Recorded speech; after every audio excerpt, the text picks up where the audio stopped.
Dehe, Vivi chuckled, pointing at her cheeks and tilting her head innocently. What did I tell you about messing with other people's emotions? But this nation is so yummy. Everyone's emotions are so heightened that we can eat all of them.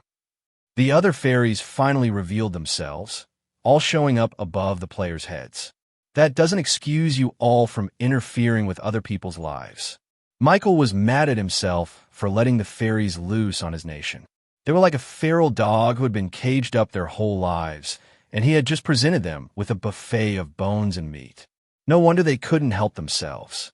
It was also his fault that he hadn't made the roller coaster yet. Vivi and the other fairies all bowed their heads in shame once they saw Michael's disappointment in them. Sorry, Vivi muttered, with her hands behind her back. The other fairies followed suit and apologized to the baseball players for interfering with their work. It's okay, boss, said one of the players. It's just an exhibition game anyway, and they'll become Rebornian in the future, right? So that means we're family. Yeah, we're fine with it. I should even thank them. Trying to hit a wild ball like that helped me improve my game. Despite being toyed with, the Rebornian baseball players weren't all that mad upon discovering the fairies' pranks. Instead, they were quite understanding of their situation. Even though they didn't know much about fairies, they did know that they needed emotions to sustain themselves. Lolo had told them that the fairies were Michael's guests, so it was their responsibility as Rebornians to make them feel as accommodated as possible. If it meant losing a meaningless game to help them feel happy and content, then they were more than okay with it. The players then introduced themselves to the fairies, expressing their disbelief at their existence. Many thought they were just myths, but here they were in the lands of Reborn. The fairies were quite surprised at the Rebornians' reactions. They didn't know what to do. Whenever they had pranked someone for their emotions, their victims would always feel repulsed by the fairies. They would detest their actions and run away from them, or worse, try to kill them. After all, being toyed around like that wasn't a pleasant experience. It made them feel vulnerable, which was why most reactions were a fight or flight response. But for the first time in all their lives, they were being welcomed by their victims. The Rebornians were all well-adjusted and content. They knew that the fairies didn't mean any harm, and they didn't get any hurt by their actions. They all stood around awkwardly as the Rebornian baseball players tried to talk to them. However, the fairies didn't know how to. They mumbled their words, unable to say anything back. They had always stayed in the dark, never interacting with other species. But now they were in the spotlight. Even a mischievous Vivi was left speechless. What is this? She asked herself. There was something on her chest. A warm feeling. She couldn't quite understand it. As Michael watched all of this unfold, a smile washed over his face. I just thought up your punishment, he said to them. For now, until I say so, you can't consume the emotions of anyone. Instead, you have to work and experience the nation of Reborn for yourself. No hiding anymore. The fairies were horrified. Don't worry. It will only last until the roller coaster is constructed. If you fail, and I'll know if you do, then I'll escort you out of our nation, and you won't be able to reap the fear from the roller coaster rides. Vivi's face was like that of the famous Scream painting. Good luck, he said to them. Why don't you all start with baseball? See how hard it was to play it yourself and understand why it was so frustrating to have it be sabotaged. And so, the fairies were given an ultimatum. They couldn't consume the emotions of people until they have experienced that very emotion they would like to consume. They want to consume the emotion of someone eating pizza for the first time? Then they should eat pizza themselves first. They want to consume the frustration of a baseball player unable to hit the ball? Then they should try batting a ball too. It was an eye for an eye kind of situation that Michael hoped would teach the fairies that emotions shouldn't be toyed with. Other fairies adjusted quite easily, talking and interacting with people. Meanwhile, some found it quite hard and found themselves unable to show themselves to the public. Vivi was one of those. She loved to play pranks and manipulate the emotions of someone. However, she was forbidden to do so. Michael made sure of that by having her always follow him around. I need emotion, she said haggardly. There were dark marks under her eyelids, as if she hadn't slept in 2 days, even though Michael only implemented the rule just a few hours ago. Just follow me around and live life for yourself, he said to her. Why don't you help me with my survey for our potential customers for the roller coaster? Michael planned to scour the whole nation of Reborn for lots of demi-human varieties in the hopes of finding out what scared them. For example, he just found out that dogfolk were scared of lightning. This gave Michael an idea of adding some electrical sparks in the roller coaster to make it scarier for dogfolk. There were plenty of other demi-human species with weird weaknesses that he had yet to find out. Oh, come on. That's boring. Can't I just consume their emotions and find out from their memories? Why do I have to ask them? Vivi complained. But before Michael could answer, he saw a shadow emerge beneath his feet. It was the Shadow Orc chieftains, Naruto and Sasuke. What is it? He asked them. BU-22. The Golden Road Project has officially stepped foot in the Eastern Forest, boss. It had been going great ever since the fairies allowed us on their turn. Ra-ta-ta. However, another problem arose. The bandits had finally shown their hand and are planning a massive attack on our construction workers at this very moment.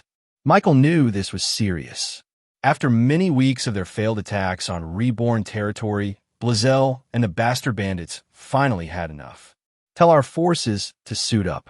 We have to protect our construction workers. Even though he had given them all 35% chocolate pellets, he knew that it wasn't enough to protect themselves against a horde of bandits, especially on their territory. Not only that, but Blazell posed a very serious problem that even he was not sure he could solve. I've already done so, boss, Naruto said, slapping his own arms. I have also made sure to have my high shadows scour the area for any bandits to pick off before the confrontation starts. My high shadows are protecting the construction workers as we speak. They'll be sure to protect them while waiting for the Dragonborns, Sasuke added. Michael sat down and leaned on his knees. How many forces are we expecting? About 1,000, sir. The Bastard Bandits are a collection of diverse human and demi-human demographics. His eyebrows raised, an idea forming in his head. What if he multitasked, fighting the Bastard Bandits while experimenting on roller coaster features? One of the current problems in creating a roller coaster fit for this world was finding something thrilling enough that would scare even demi-humans. He tasked Lolo, the mayor who knew every single Rebornian citizen and tourist by name, to survey all the different species of demi-humans to find their weaknesses. As expected of the talented Yellow Hobmanki, he was able to procure a comprehensive list on everyone's kryptonite. For example, Dogfolk hated lightning, Lamias hated flying, while Satyrs were afraid of death in general. But of course, he just couldn't simply implement those features in a roller coaster and call it a day. He needed to find out the right amount of dosage to make it thrilling but safe. He didn't want anyone to get really hurt from this roller coaster, just scared to their wits' end. One of his ideas was to get a paid, voluntary test group that would test the limits of these features. However, that would take a lot of time, something he currently did not. Just when he solved his resources problems, Blazell and the Bastard Bandits came in and basically waged an all-out war against Reborn. So, he thought that he would have to postpone the construction of the roller coaster to another time. But as fate would have it, Michael realized that this was the perfect opportunity to test his ideas. After all, the Bastard Bandits were a diverse group filled with miscreants from different groups and species. They were even more diverse than some cities, having both human and demi-human members, with the latter comprised of many different bloodlines. He first visited Sleazyback in prison to help him get a feel of all the members of the Bastard Bandits. Yeah, boss. Most of our members come from delinquents from all over the Queen's region. We don't discriminate against any species. You can practically find at least one member of every demi-human group in the entirety of the Queen's region. Sleazy was busy in art class, painting a flower as he talked to Michael. That's great. Can you tell us their positions and where they're located? Sure can, boss. I'll give the list to Mrs. Shiano later. Thanks, Michael said, patting the reformed bandit's back. By the way, we need your help in fighting the Bastard Bandits. Some orcs will come for you later and transport you to the battlefield. Be prepared for them. Sleazy put on a serious face and nodded. This was what he and the other bandits have been waiting for this entire time. Although there were plenty of Bastard Bandits in the prison right now, thanks to their efforts, there were still more out there forced to work for Flare Corp. But now, they had a chance to recover all their members. "We are at your service, boss." Even the other prisoners saluted at Michael. Thanks to Sleazy, Michael had a comprehensive list of every demi-human species in the Bastard Bandits, including their rank and their position within the group. And combined with the information from the Shadow Orcs, he was able to predict which demi-human groups were most likely to attack. For example, it was most likely that a group of Dogfolk bandits would attack first to try and destroy the progress of the Golden Road. Now, with this information, Michael consulted one of the very finest minds in all of the nation of Reborn, Grieve. "Ho, you have come to the right man," Grieve said, his jaw clicking as he laughed. True enough, Michael thought that there was no one better than to lead this fight against the Bastard Bandits other than Grieve himself. After all, the skeleton was a general in his previous life, and at the very top of his field too. He died a 9-star general from the human emperor himself. "I used to decimate a 10,000 army with just a single platoon. At least I think so." Of course, the skeleton man's amnesia could be some cause for concern, but his battle IQ was the real thing. And besides, they were just fighting a bunch of bandits with no real coordination within themselves. Grieve could defeat an army like them in his sleep, at least he thought so. "Can you implement these weaknesses in your plans?" Michael asked, showing him a list that Lolo compiled for him. "You'll have to use lightning for the Dogfolk bandits. Use spider silk too." Michael and Grieve both worked together through the night as they planned for the fight against the bandits. The nation of Reborn didn't really have an army as of yet. They only had the Dragonborns and the state troopers. That was it.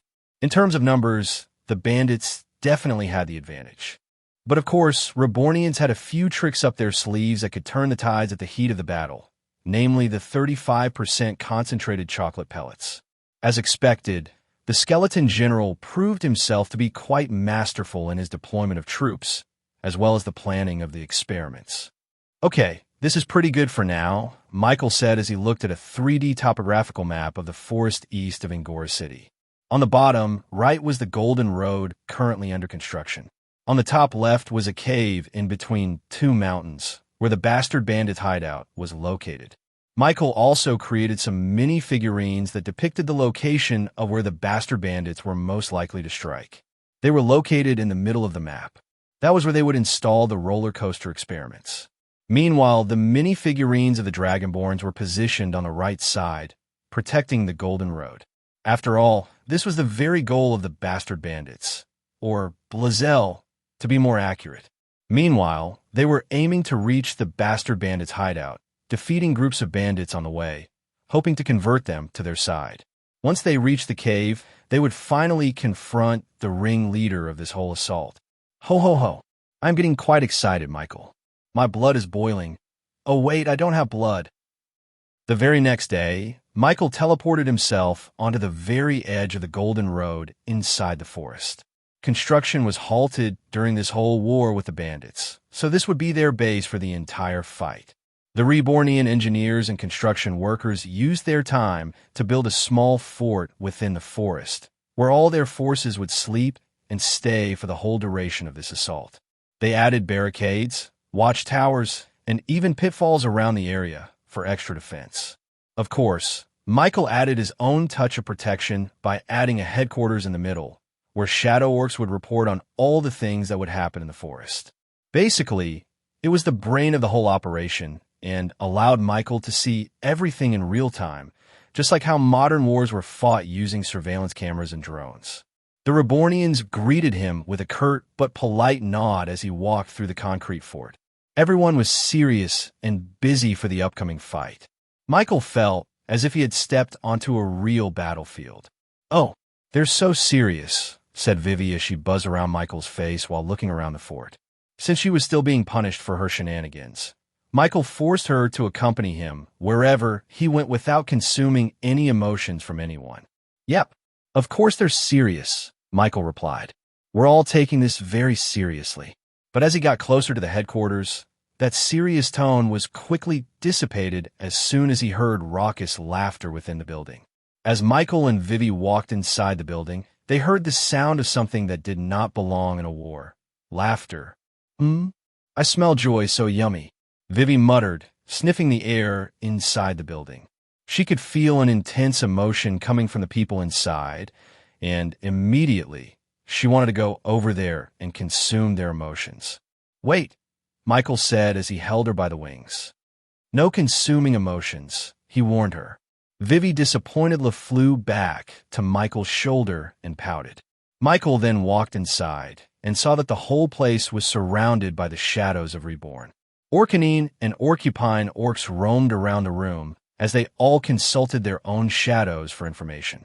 When he designed this room, he thought of all those action movies he had seen in his previous life. He modeled this room to be like those super secret top rooms, with multiple screens that showed surveillance footage and a radar pinging every second. He hadn't invented televisions yet, so he had to use the shadow skills to create a pseudo-CCTV screen on the four walls. There were also shadow orcs in their desks watching over these screens and relaying information in real time to other orcs. At the very center of the room was the 3D topographical map that he and Grieve used the other night. The two orc chieftains, Naruto and Sasuke, were currently looking over this map, discussing their plans. "This looks good," he complimented them. They did a great job in executing his designs. However, they didn't seem to hear him at all. They were too busy in their screaming arguments at each other. "Bu-2, I think that we should attack the bandits first," Naruto said, slapping his chest to assert dominance. "That is foolish, Ra-ta-ta. We should let them come to our fort so that we can use our defenses to whittle down their numbers." The two chieftains were once again in a battle of wits to find the best course of actions. Of course, the Orcanine chieftain would suggest an all-out attack that their group was best known for. Conversely, the Orcupine chieftain would rather stay passive and defend the fort, which their group was most adept at doing. This was one of the reasons why the two orc tribes didn't get along in the first place. Oh, a rivalry. Hate and love, friendship and hostility. Those emotions are very rare, Vivi said, flying over the two orc chieftains. Upon hearing this, Naruto and Sasuke both turned to Vivi. "Love? Preposterous. There is no friendship between us." It was only now that they noticed Michael and bowed respectfully at him. But even doing so, they couldn't help but fight against each other. Naruto tried to muscle out Sasuke, and Sasuke tried to jab Naruto with his quills. "Boss, great to see you here, but who is she?" Naruto asked. "Her name's Vivi. She's one of the fairies." "Great to meet you, Vivi, but you are completely wrong. There is no love lost between us two." "That, I agree with you." Vivi shrugged her shoulders. "It's clear as day to any fairy that can sense emotion. You two secretly want to be buddies." "What? No way." The two orc chieftains once again got into their eternal argument. At this point, even the other Orcupine and Orcanine shadow orcs were tired of this routine. Ever since they had become Rebornians, they had all let go of the hate they had for each other. It was only the chieftains who remained divided between each other. Vivi's words were like pouring gasoline on fire. The mischievous fairy couldn't hold out her laugh and chuckled as she turned around, proud of what she had done, only to see Michael looking at her with squinted eyes. "Hee old habits die hard," she said, scratching her head. "Don't worry, I didn't eat their emotions." Michael had to give her props. She was very good at manipulating people to show their emotions. "Never mind that. Where's the Dragonborns? Where's Fudge? Why do I hear laughter in this building?" he finally asked the chieftains. If they stayed here any longer, Vivi could influence the two in actually fighting each other. "They're all in the next room over there," one of the Orcupine shadow orcs said. "They told us not to disturb them, as they are currently busy preparing for the upcoming battle." Michael looked over to the room. He heard nothing but muffled laughter. "Uh-huh, sure they are," he said sarcastically. He walked over to the room and immediately pushed the door open, revealing the Dragonborns. "Hey, I told you not to disturb." "Oh, Master, you're here." "Bro Mike, what's up?" They forced me to play." While every Rebornian was busy sharpening swords, digging trenches, these guys were all busy playing Uno. "Master, come play." Of course, Fudge would be here. He was always the mastermind in getting everybody to slack off. Beside him was Zion, who seemed to be losing since he had almost a whole stack of Uno cards in his hands. And surprisingly, even Ashaya Misu was caught up in the two mischievous kids. She was the one winning, with only 2 cards left in her hand. Michael, nice of you to join us. If I beat you, will you finally get me ice cream? Even Yuna was playing. Even though he told her not to come since it was dangerous, she still came anyway. Why are you here? He asked her. Don't worry, she shrugged his concerns. Agnes is here too. And besides, I can protect myself just fine. Don't forget, I'm stronger than you, at least, physically anyway. Michael wanted to retort, but she was right. She could have been a heavenly knight, after all. Fufu, overprotective already, my son. Michael looked over to the woman sitting next to Yuna and was stunned to see his mother here, of all places. Mom, why are you here? She was even playing Uno with Fudge and the others. I'm here to introduce myself to your friends. You haven't even let me meet them before, and you haven't visited us in years. Oh, the horror. If I didn't have Michael too with me, I would simply cease to exist. Michael felt his cheeks flush as she showed everyone the wooden statue of him. He didn't even want to think about where she stored that. Oh, how cute, Yuna said. Master, he looks just like you. Fudge mentioned. I want to have one too. Mrs. shyly said. Hee boss. You do look cute, Jaka said, teasing him. Shut up. Jaka laid on the side, looking like he had just woken up from his sleep, even though he had a few Uno cards in his hands. Michael didn't know what was happening. He was too stunned, seeing his mother appear in this place when he hadn't seen her in a while. How did you even get here, Mom? Oh, Lilia said, waving her hands. I just used one of your Reborn taxis to Angora City. There, I met with the wonderful Yuna, who told me about what you're doing here. And so, I went with her. What about Dad? He's back at Angora City. He's fine. He's not suited to be here anyway. Michael wanted to retort that she didn't belong here too, but then he remembered. She did. There was a reason why her title used to be called the Earthen Witch of the West. Michael didn't know why, but the preparation for the battle against the Bastard Bandits became a normal game night for the Rebornian high rankings. Mom, are you sure you want to be here? We'll be fighting against bandits, you know? Oh, pish posh. I've been dealing with bandits all my life. I was an adventurer before I met your dad. Michael consoled himself on the fact that a 7-star mage like her would be a pretty strong ally to have in the fight to come. But to be honest, he didn't want her anywhere near the battlefield. Come on, honey, let's play some Uno. Just then, the door opened and Shiina came inside. She stopped dead in her tracks as soon as she saw everyone playing Uno instead of preparing like she had told them. Zion, I thought I told you to put those cards away. But sis, it's so boring here without any games to play. Shiina quickly changed her Azura expression into one of calmness as soon as she turned to Michael. I'm sorry, Lord Michael. I've been telling these no-good siblings of mine to sharpen their mithril artifacts. But unfortunately, he could see the bubbling rage seething from her teeth. It's fine, he said to her. Maybe it's good to relax once in a while, so that we're all ready for a fight tomorrow. There was no use worrying about something that hadn't happened yet. So, playing some cards would be a good way to pass the time, while also keeping everyone on their toes. That's right, dear Shiina. Come here and sit next to me, Lilia said, patting the ground beside her. The white-scaled dragonborn smiled meekly before going over to Lilia's side to sit down. This was a huge honor for her. Tish, I thought you wanted us to prepare for the battle, not play some cards, Jaka teased, poking at her hypocrisy, to which Shiina just ignored. Okay, let's play some Uno, Fudge shouted, using his shadows to grab all the scattered cards on the floor and consume it inside his slimy body. Everyone saw the cards getting shuffled and neatly stacked inside his semi-transparent violet jelly before it floated back out of Fudge's stomach. Come on, give me a +4. Zion shouted excitedly, rubbing his palms together. I'll distribute the cards so that there's no cheating going around, Shiina said, grabbing the stack of cards before Zion could get to it. After another shuffle, Shiina distributed the cards evenly amongst the players.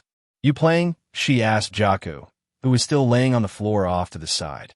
Yeah, deal me in. All of them were seated in a circle. In a clockwise position, the players were as follows. Zion at the top. Next to him was Shiina, then Lilia, Emisu, Yuna, then Michael, Jaka, Fudge, and then back to Zion.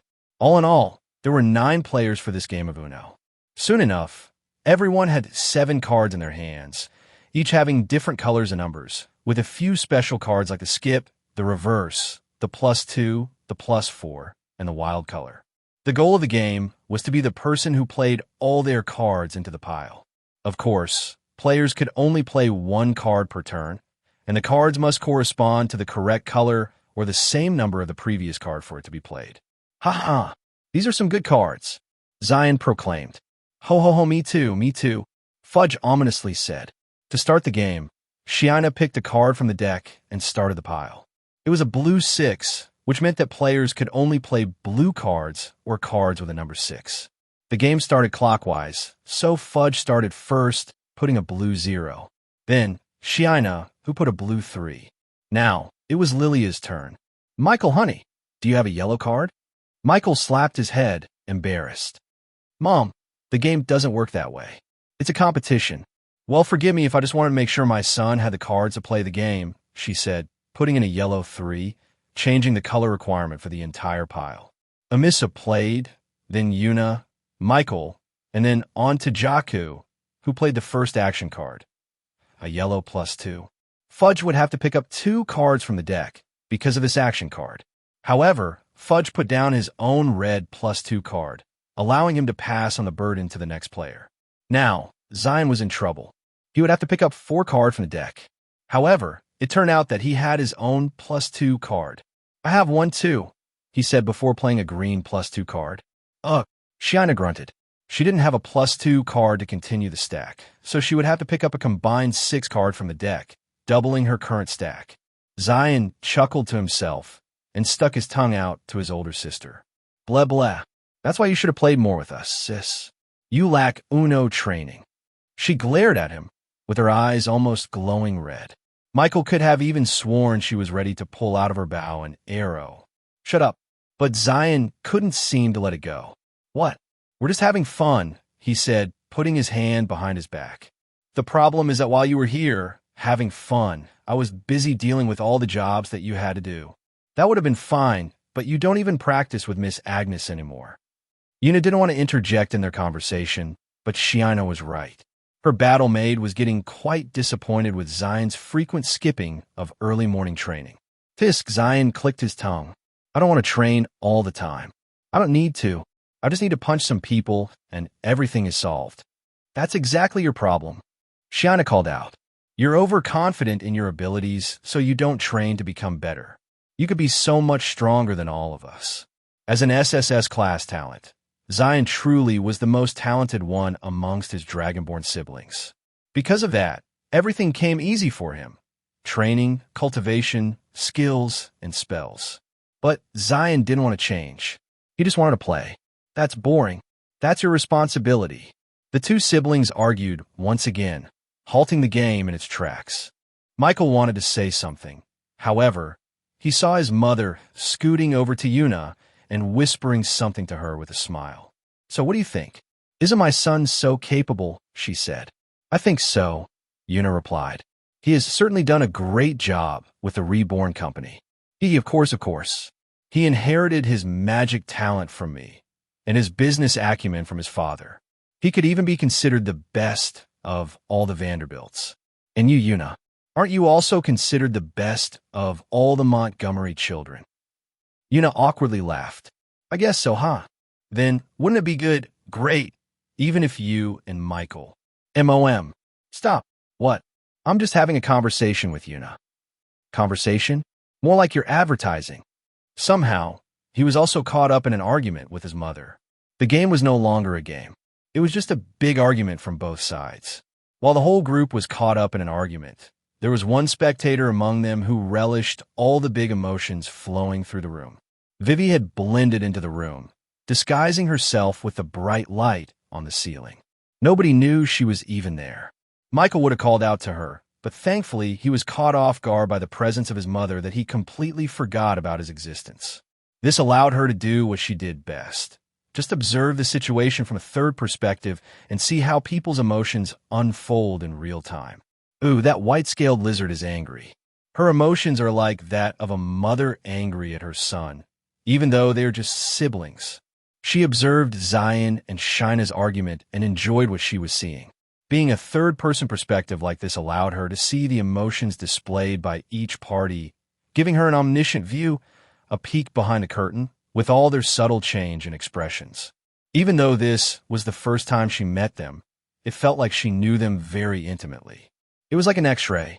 She saw all the emotions flow out of their bodies, letting her discern the real truth of their argument. For example, although Zion acted all bratty and mad at his sister, it all stemmed from the fact that he wanted to spend more time with her. That was why he always invited her to play board games and stuff. Of course, his timing wasn't really the best at times, like wanting to play games even today of all times, so Shiana would get mad and think that he was just slacking off. Shiana wasn't really mad at Zion either. She just wanted him to act more mature and be the Dragonborn she knew he could be. She thought he was the best of all of them. Plus 4. Ha ha ha, you can make a fan out of your cards, sis. Zion teased. It was then that Shiana put down the reverse card, allowing the flow of the game to turn counterclockwise. Now, she had the chance to get her revenge. You'll see, she muttered, with a bit of a smile sneaking in her mouth. Vivi wanted nothing more than to consume their emotions and live vicariously through them. Unfortunately, that would alert them of her presence. Michael would definitely force her to stop snooping. Speaking of whom, Michael was exhibiting some interesting emotions as well. His cheeks were bright red from embarrassment, and his ears were practically steaming as Lilia continued to tease him with Yuna. You should come visit our home soon, Yuna. You'll definitely love it there. Maybe you'll even want to move there permanently, hi. Lilia continued to pester Yuna with not-so-subtle signs of trying to matchmake her with her son. Michael wanted to bury his head in the ground. Imagine Lilia going to a globally famous artist concert and suddenly screaming out onto the stage, trying to get her to meet and date her son, who was sitting right next to her in the concert. That was what Michael was feeling right now. Mom, please, I'm begging you. Stop. But it seemed that his flustered expression spurred his mother more. Look at him getting all embarrassed. Isn't he so cute, Yuna? Yuna covered her mouth as she tried not to laugh. She had always seen Michael as this talented, sparkly clean leader of Reborn with absolutely no flaws. But now, she was seeing a completely different side of him, one that was getting as red as a tomato. She did admit it made him seem pretty cute. You should be here often, Miss Lilia, Yuna said, peeking a teasing look at Michael. That's a great idea, Yuna.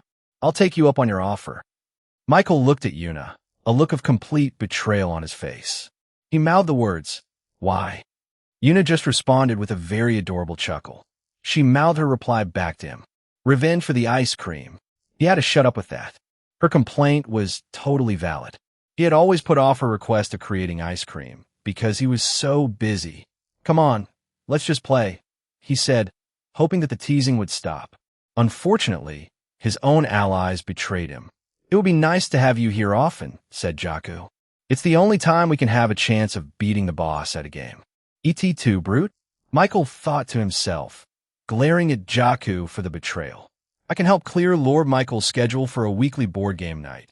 Miss Lilia, Shiana said, already scribbling something out on her notebook.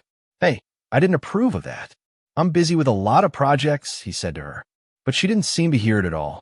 It's nice to have you here, Umissa muttered under her breath, getting drowned out by the other's words.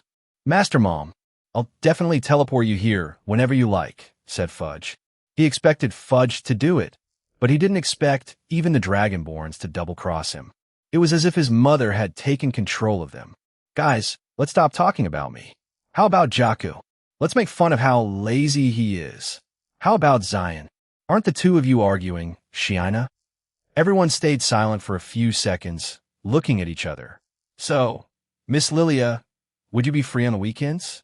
Shiana asked. Yee, more board game nights. Zion celebrated. You can't go if you don't do your training, Jakku retorted. How about you, bro? You don't do it either. I train by not moving. We're different. Of course I would be free on the weekends, Lilia replied to Shiana. Yuna, you're free too, right? Of course, Lilia. Everyone ignored Michael's plea and kept talking over him. They weren't even playing the game anymore at this point, which was quite weird since they were making plans of playing more board games in the future. He didn't understand it. Meanwhile, Vivi, who had been observing everything from the background, couldn't help but look at this whole group with a solemn look on her face. They were all arguing and speaking over each other, yet there was an indescribable sense of warmth that spread all around them. Right now, at this moment, everyone has the same emotion. And for the first time, Vivi didn't know what kind of emotion this was. She didn't even know this was possible. It was like humans discovering a new color for the first time. As these emotions spread around everyone, Vivi herself felt something missing from her own heart. It was aching, as if there was a hole inside of it. Somehow, watching Michael and the others play Uno made her feel injured. What's happening? Vivi thought to herself. Spurred on by curiosity, Vivi tasted the overflowing emotions in the room. But even after consuming their emotions, it wasn't enough to understand the true feeling they were going through right now. She felt even more empty. She couldn't understand it. Usually, she would feel what others felt after consuming their emotions, making her feel full and satiated. But after tasting their emotion, Vivi felt even hungrier. And no consumption of emotion would make her feel satisfied. While she was in deep thought, Michael flashed a smile. I almost forgot, he said, reaching out to the air and grabbing Vivi by her wings. You have to play with us too. You won't get away that easily, he said, hoping to divert some of the attention away from him. Michael, dear? Who is she? Holding Vivi in his hands, Michael introduced the troublesome fairy to everyone. She's Vivi, one of the fairies that were originally from this forest. Now, the usually strong and unabashed fairy turned meek as soon as everybody was looking at her. It was as if she was a completely different person, one that Michael didn't recognize. Have you played Uno before? Shiana asked. The shy fairy shook her head no. It's fairly easy. These are the rules. Shiana gave Vivi an abridged version of the rules, just enough for her to play with them without a problem. One of the rules is that you have to give up your +4 to me whenever you have it, said Jaku, holding in his chuckle. Don't believe this lazy bum, Shiana said. Sit beside me. I can guide you through it. Vivi floated down next to Shiana and Lilia, who welcomed the newcomer with warm smiles. Let's start over then, Fudge said as he used his shadows to take back everyone's cards. Hey, I was winning. Zion complained. You only wanted to do that because you were losing. I just wanted to include CCBB. You don't even know her name. And so, with 10 players all in a circle, the game continued. The usual arguments and banter would occasionally stop the game. Zion would go on and tease Shiana, which would earn him her ire. Lilia continued to pester Yuna with weird and cute facts about Michael during his childhood as a way to endear him to her. Jaku slept while it wasn't his turn. Fudge played the worst, with him not knowing the rules half of the time, and having his cards completely turned over and letting others see through his deck. Amisu emerged as the quiet frontrunner, but she failed to win because her turn would be skipped too often and she would be too shy to speak up. Vivi remained quiet, just observing everyone and everything around her. Meanwhile, something weird happened. Even though she wasn't consuming their emotions, she felt as if she was feeling something warm in her heart. Vivi, isn't my son so amazing? He must have charmed you all with his looks and talents. That's why even fairies like you followed him, right? Having Lilia brag to her about his son made Vivi feel something. Vivi, tell my sister that she's being a meanie. She doesn't want to admit defeat and let me skip my training, Zion said, trying to plead to Vivi. Having Shiana and Zion try to settle their arguments through her made Vivi feel like she belonged. It was at that moment that Vivi looked down at her chest and touched her heart. Is this what emotions feel like? She asked herself. As Vivi was having this realization, the door to their room slammed wide open as the 2 orc chieftains, Naruto and Sasuke, came inside and kneeled to them all. Bu-2. I apologize for this intrusion, but we must inform you that our mid-shadow orcs have detected movement from the bastard bandits. Ra-ta-ta. The first wave has been deployed, and they are all headed towards our fort. They are targeting the Golden Road in the hopes of destroying all our progress. Michael stood up, knowing that the fight was about to begin. Will you be able to take care of it? He asked them. Yes, boss, Naruto said. Our mid-shadows are perfectly capable of disposing of these bandits. But boss, I must warn you that they will soon find out about our preparations here, Sasuke said. Right now, the bandits still thought that the Golden Road was protected by a bunch of construction workers with no way to protect themselves. But after this first wave, Blazel would soon be aware that the entire force of Reborn was here to protect their progress at all costs. It's fine. We expected this anyways, he said to them. The two orc chieftains bowed before turning to leave. Shiina gracefully stood up and tidied her outfit. The game's over, she said.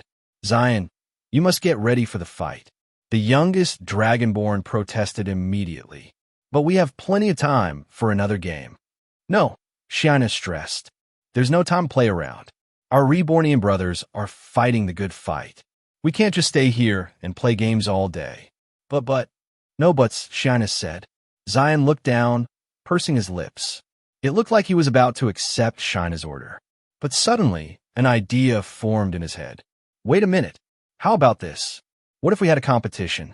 Shiina frowned and crossed her arms. She wasn't going to entertain another one of his shenanigans. Hear me out. We'll see who can bring the most bandits out of the two of us.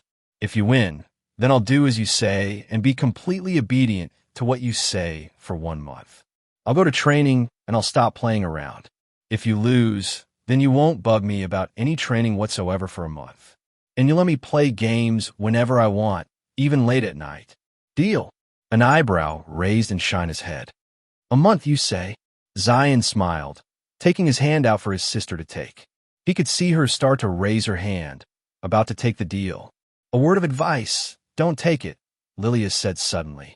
Oh, you don't know the regret I felt when I made a similar deal with Michael.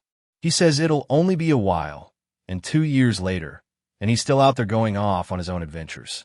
After hearing Lilia's somber recollection, Shiina had a sudden change of mind and quickly took back her hand. No deal, she said. Zion despaired. He almost had it, but then he suddenly felt a warm hand on his shoulder. He looked up and saw that it was Michael. Wait a minute, Michael said. What if we make this into a better deal? Something that will involve all of us. Everyone turned to him. Boys versus girls, he said. The team that defeats the most bandits will win the game. The loser will have to do whatever the winner dictates for an entire month. His words seemed to have sent a spark of fire within everyone else. Anything I want, my son will do, Lilia said, a smile forming on her face. More board game nights, no curfew. Zion muttered. No tasks, sleeping for a whole month. Jaka dreamed. Ice cream? Finally. Yuna chuckled. Will everyone finally listen to me? Omissa muttered. One by one, they all nodded their heads, agreeing to Michael's proposition. It was now a team game, 5 versus 5. Yuna, Shiina, Amisu, Lilia, and Vivi. Versus Michael, Jakku, Zion, Fudge, and Grieve. The game had transformed into a hunt for the most bandits subdued. Both teams were motivated by their own desires to win. Huddle up, Michael shouted to the guys, gathering them all in a tight circle. We have to win this. It'll be embarrassing if we don't. Michael was motivated by the fact that he wanted his mother back to the nation of Reborn. This was the only way he could do it. Or else, she would have to stay here and embarrass him all of the time. Why OSH? Let's do it, bro Mike. Young, yeah, but maybe a nap first? The boys' team screamed out with vigor. The only odd one out was Grieve, who was forcefully recruited to even out the numbers. Ho ho ho, I must have forgotten that I agreed to this, but while the boys and the girls' team were huddling up and preparing for their internal competition, Naruto and Sasuke both commanded their orcs to set out and defeat the first wave of bandits coming over towards them. Bu-tu-tu, Naruto shouted, slamming his palms onto his furry thighs as he greeted his men. These were all Orcanine orcs occupying different ranks within the Reborn Shadow organization. There were about 5 high shadow orcs, 13 mid shadows, and 20 low shadow orcs in their midst, all loyal to Naruto. These were his trusted men, those that had followed him when he was just an orc chieftain in the tribe. Bu-to-tu, they saluted back to him. Our boss has just given us the honor of being the first ones to strike fear into the hearts of our enemies." Naruto's men smiled, each one tapping their chests lightly in anticipation. He slowly turned his head and snuck a peek at his rival Sasuke, who was busy looking over at the map. "You must all strike first and earn this honor. Do not let Sasuke's men earn this victory. Sabotage them if you have to. Go forth and prove to Reborn that we Orcanines are the superior orc species within the shadows." "BUTO-2." They screamed before they all turned into shadows and dispersed into the forestry around them. Meanwhile, on the opposite side of the fort, Sasuke slowly turned his back away from Naruto. All around the trees around him, there were porcupine orcs lying in wait for his instructions. There were those hanging upside down from the trees, those that were laying down on the ground with mud on their faces, and there were even those that were hiding in plain sight. "Rata-ta!" Sasuke shouted, strumming the spikes all over his body to create a high-pitched sound. As his porcupine orcs heard this sound, they responded by shaking their bodies and creating a ringing sound from the collision of their quills amongst each other. "Men, this is our chance to prove our strength to Reborn. Defend against those bandits with your very own lives. Do not let them get near the Golden Road. But most importantly, do not let them get captured by those Orcanines.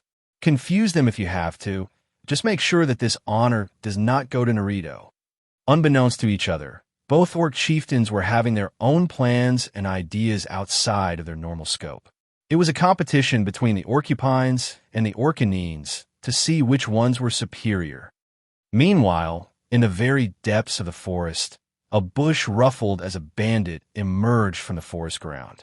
His face was painted with mud, his brown outfit with leaves entangled around and blended perfectly into the environment. He looked around, and after ascertaining no other people in sight, stomped the ground lightly to signal the others. Soon after, two more bandits emerged from beside him, seemingly out of nowhere. The hole where they came from slowly closed back up, revealing no sign that there ever was an opening at all. This was the bandits' underground cave system, which they used to navigate through the forest under everyone's noses. This stealthy way of traversing the forest came from none other than the fairies, who blessed the bandits to help them scare more people. One of the bandits signaled with his hand to move forward, and soon all of them did. 10 bandits emerged and walked stealthily around the bushes and the trees.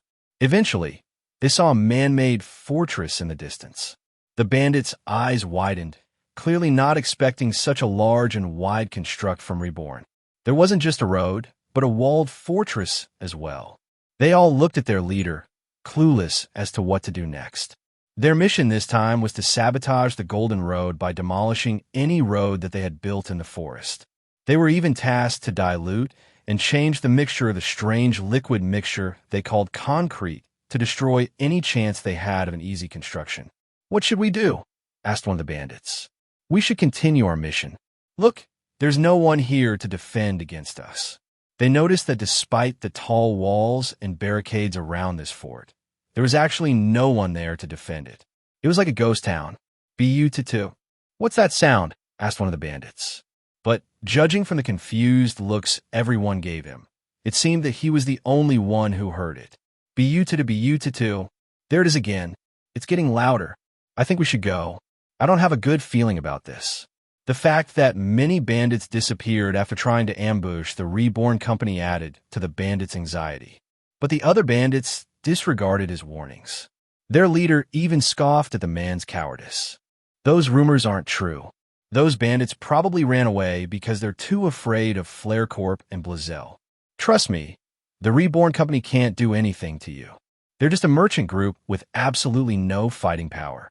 The man was confident about his words. But just then, one of the bandits in front of him suddenly stopped in his tracks. "Hey, are you okay?" The bandit's eyes were unfocused and darting around the place as if he was sleeping and dreaming. A few seconds later, the man's eyes focused. Then, he began to shout and frantically crawl away in fear. "Ah, get away from me!" the bandit screamed before eventually collapsing on the ground. Everyone tried to help him and felt the cold sweat in his body. "What the hell is happening?" the bandit leader asked. Unbeknownst to any of them, another shadow attached itself to 3 more bandits. It didn't take long before they screamed in fear too, before collapsing into unconsciousness just like the first guy did. BU-22. Finally, the bandit leader heard that ominous sound. It was so clear in his mind that it felt like there was a drum inside his head. What the? All of a sudden, a giant Orcanine orc showed himself to the bandit. Who are you?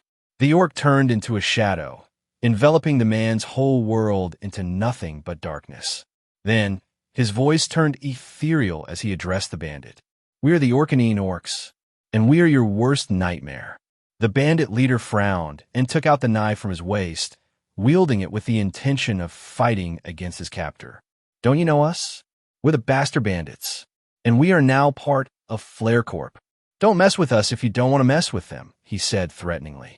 Unfortunately for him, that was the worst response he could have said.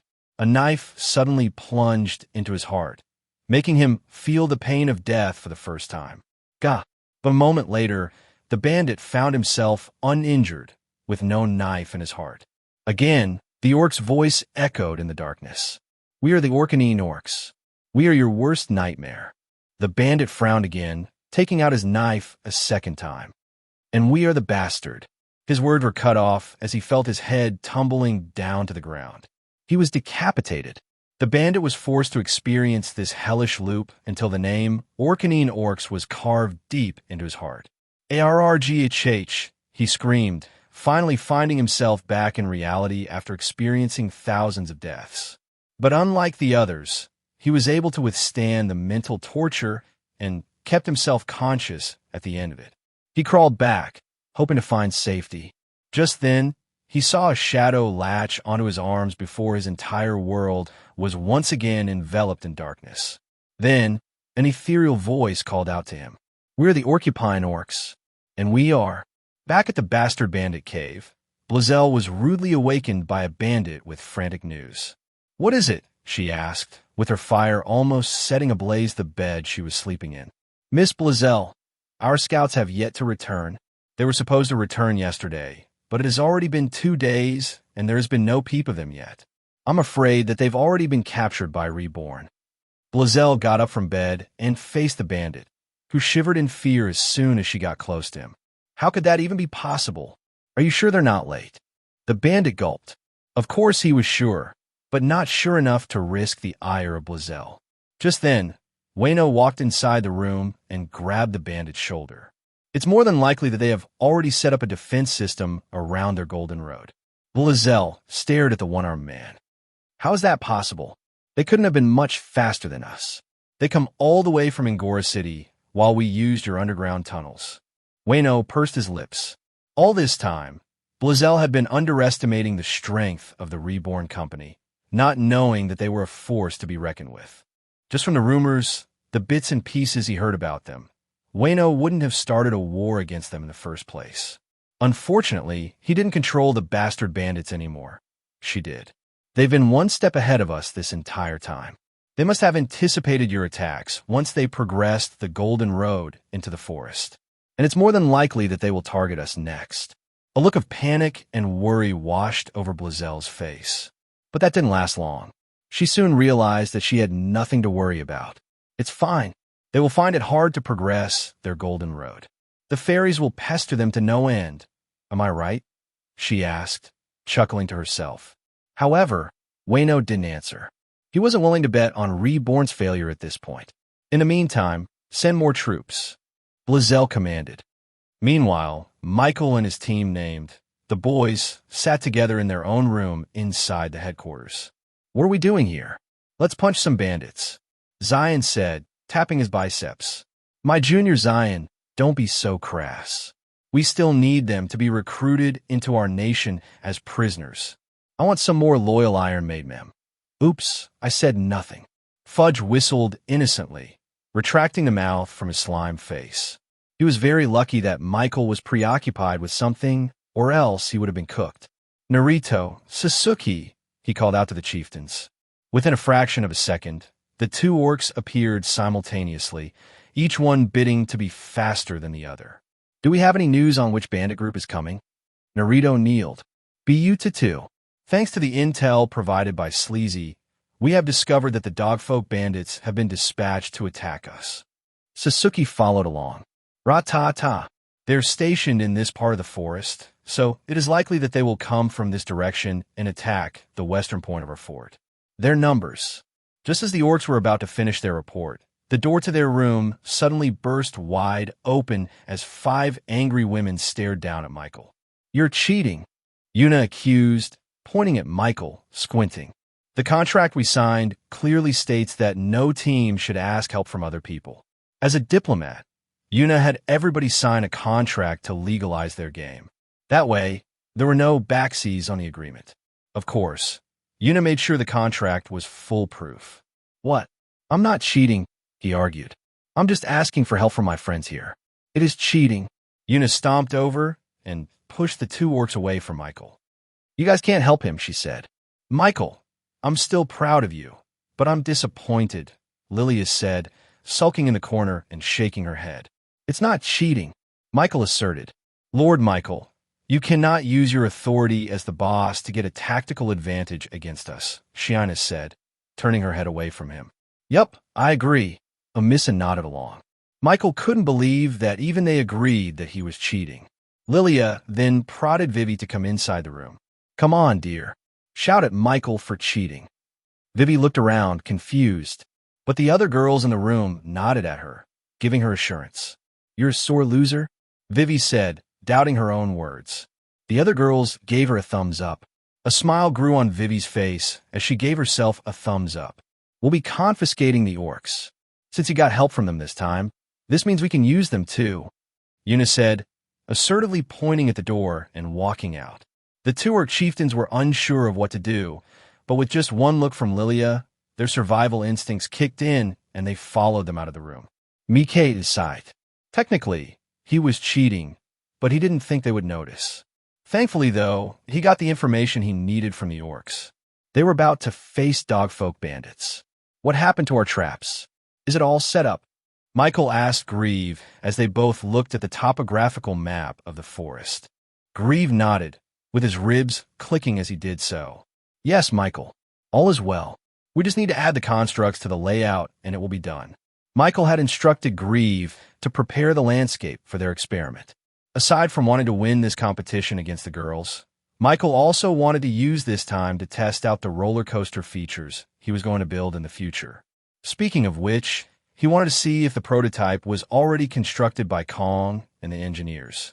So, he briefly transported himself back to Angora City, specifically the warehouse just by the side of their department store. This was where Kong and the other senior-level engineers were working on the roller coaster prototype.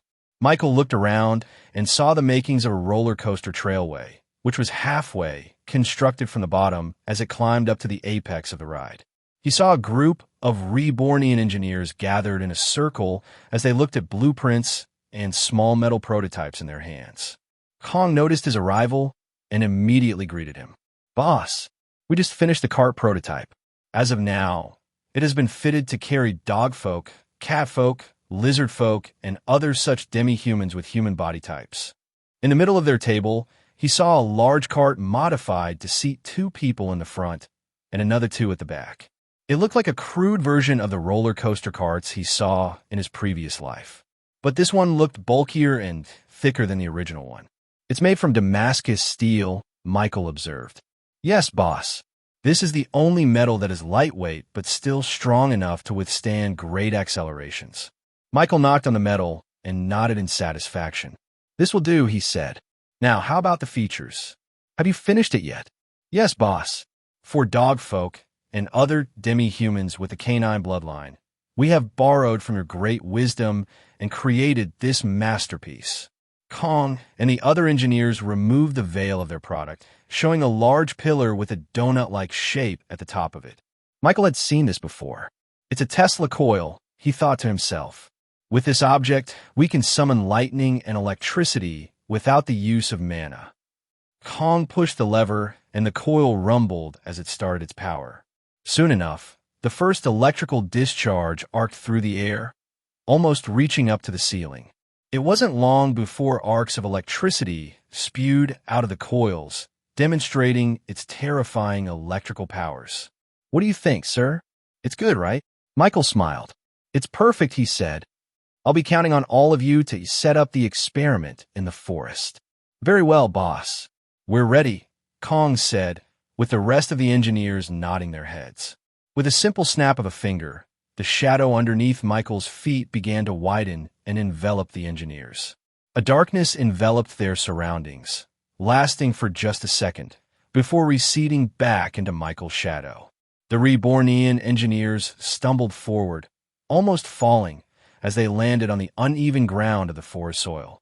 This is where our test subjects will be arriving. I want you to build a simple rail track starting from here, all the way up to that cliff over there. Michael gave them all instructions on where to build the experimental track. He also led the construction workers from the Golden Road and had them do all the heavy lifting for the engineers so that the construction would be finished before the bandits arrived.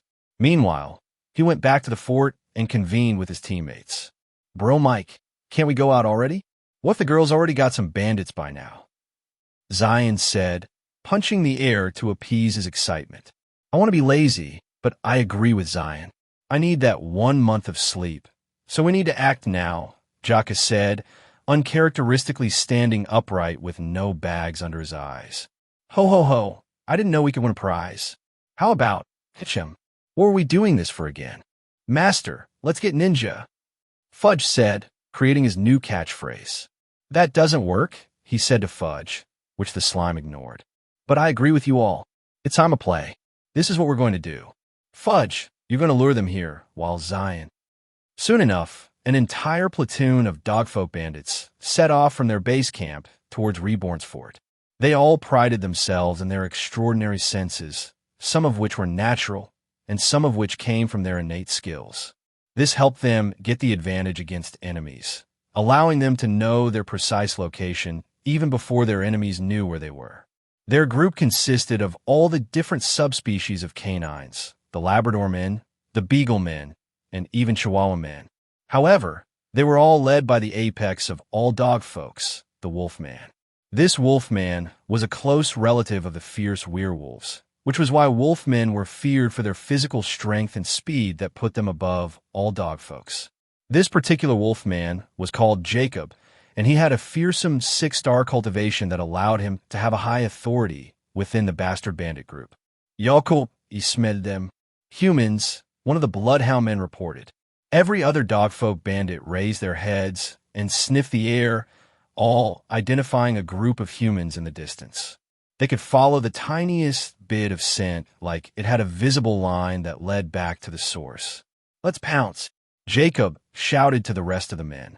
Their entire platoon, consisting of about 20 bandits, ran through the forest on all fours as they followed the unique scent of humans in the air. It wasn't long before they saw the heat signatures of a few humans gathered in a bunch. The lack of intense heat on their bodies indicated their lack of strength. These were just normal humans with no fighting ability whatsoever. And, judging from the fact that they were building something with their hands, it was safe to say that they had come across some defenseless Rebornian engineers. Haha, fresh meat, Jacob said, licking his lips.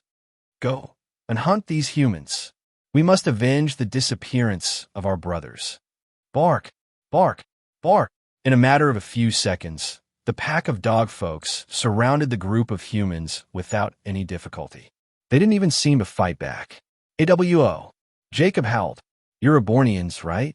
The engineers nodded, raising their hands to prove their innocence. First of all, I would like to say that I'm sorry, and thank you for your sacrifice. Jacob tilted his head, unable to understand the humans' words. They should be feeling fear right now, yet there was no increased sweat production in the humans' bodies. Cuckoo, do you think that there will be anyone to save you? Jacob scoffed. There's no one here. His shout echoed through the forest. The lack of response proved his point, but instead of cowering under his howl, the human engineers just took out their pens and began writing furiously on their notebooks. Excuse me, but how many are you right now? One of the engineers asked. Do any of you have any allergies? Another asked. Are any of you related to one another? All the dogfolk bandits looked at each other in confusion. They had never experienced this kind of ignorance before. They were beginning to think these humans were stupid. Enough with these inane questions, Jacob shouted.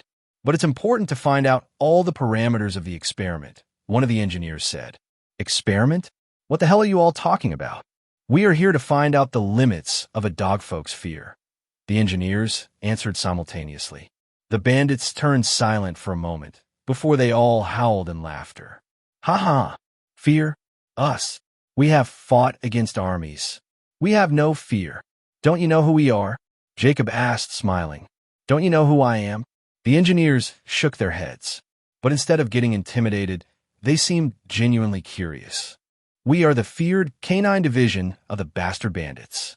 Anyone who tries to run away in the forest to escape from our protection fees is always caught by our team. You think we're going to be intimidated by a bunch of smarty pants like you? The dogfolk laughed amongst each other. Jacob wiped a tear from his eye from too much laughter. Ha, but enough of this.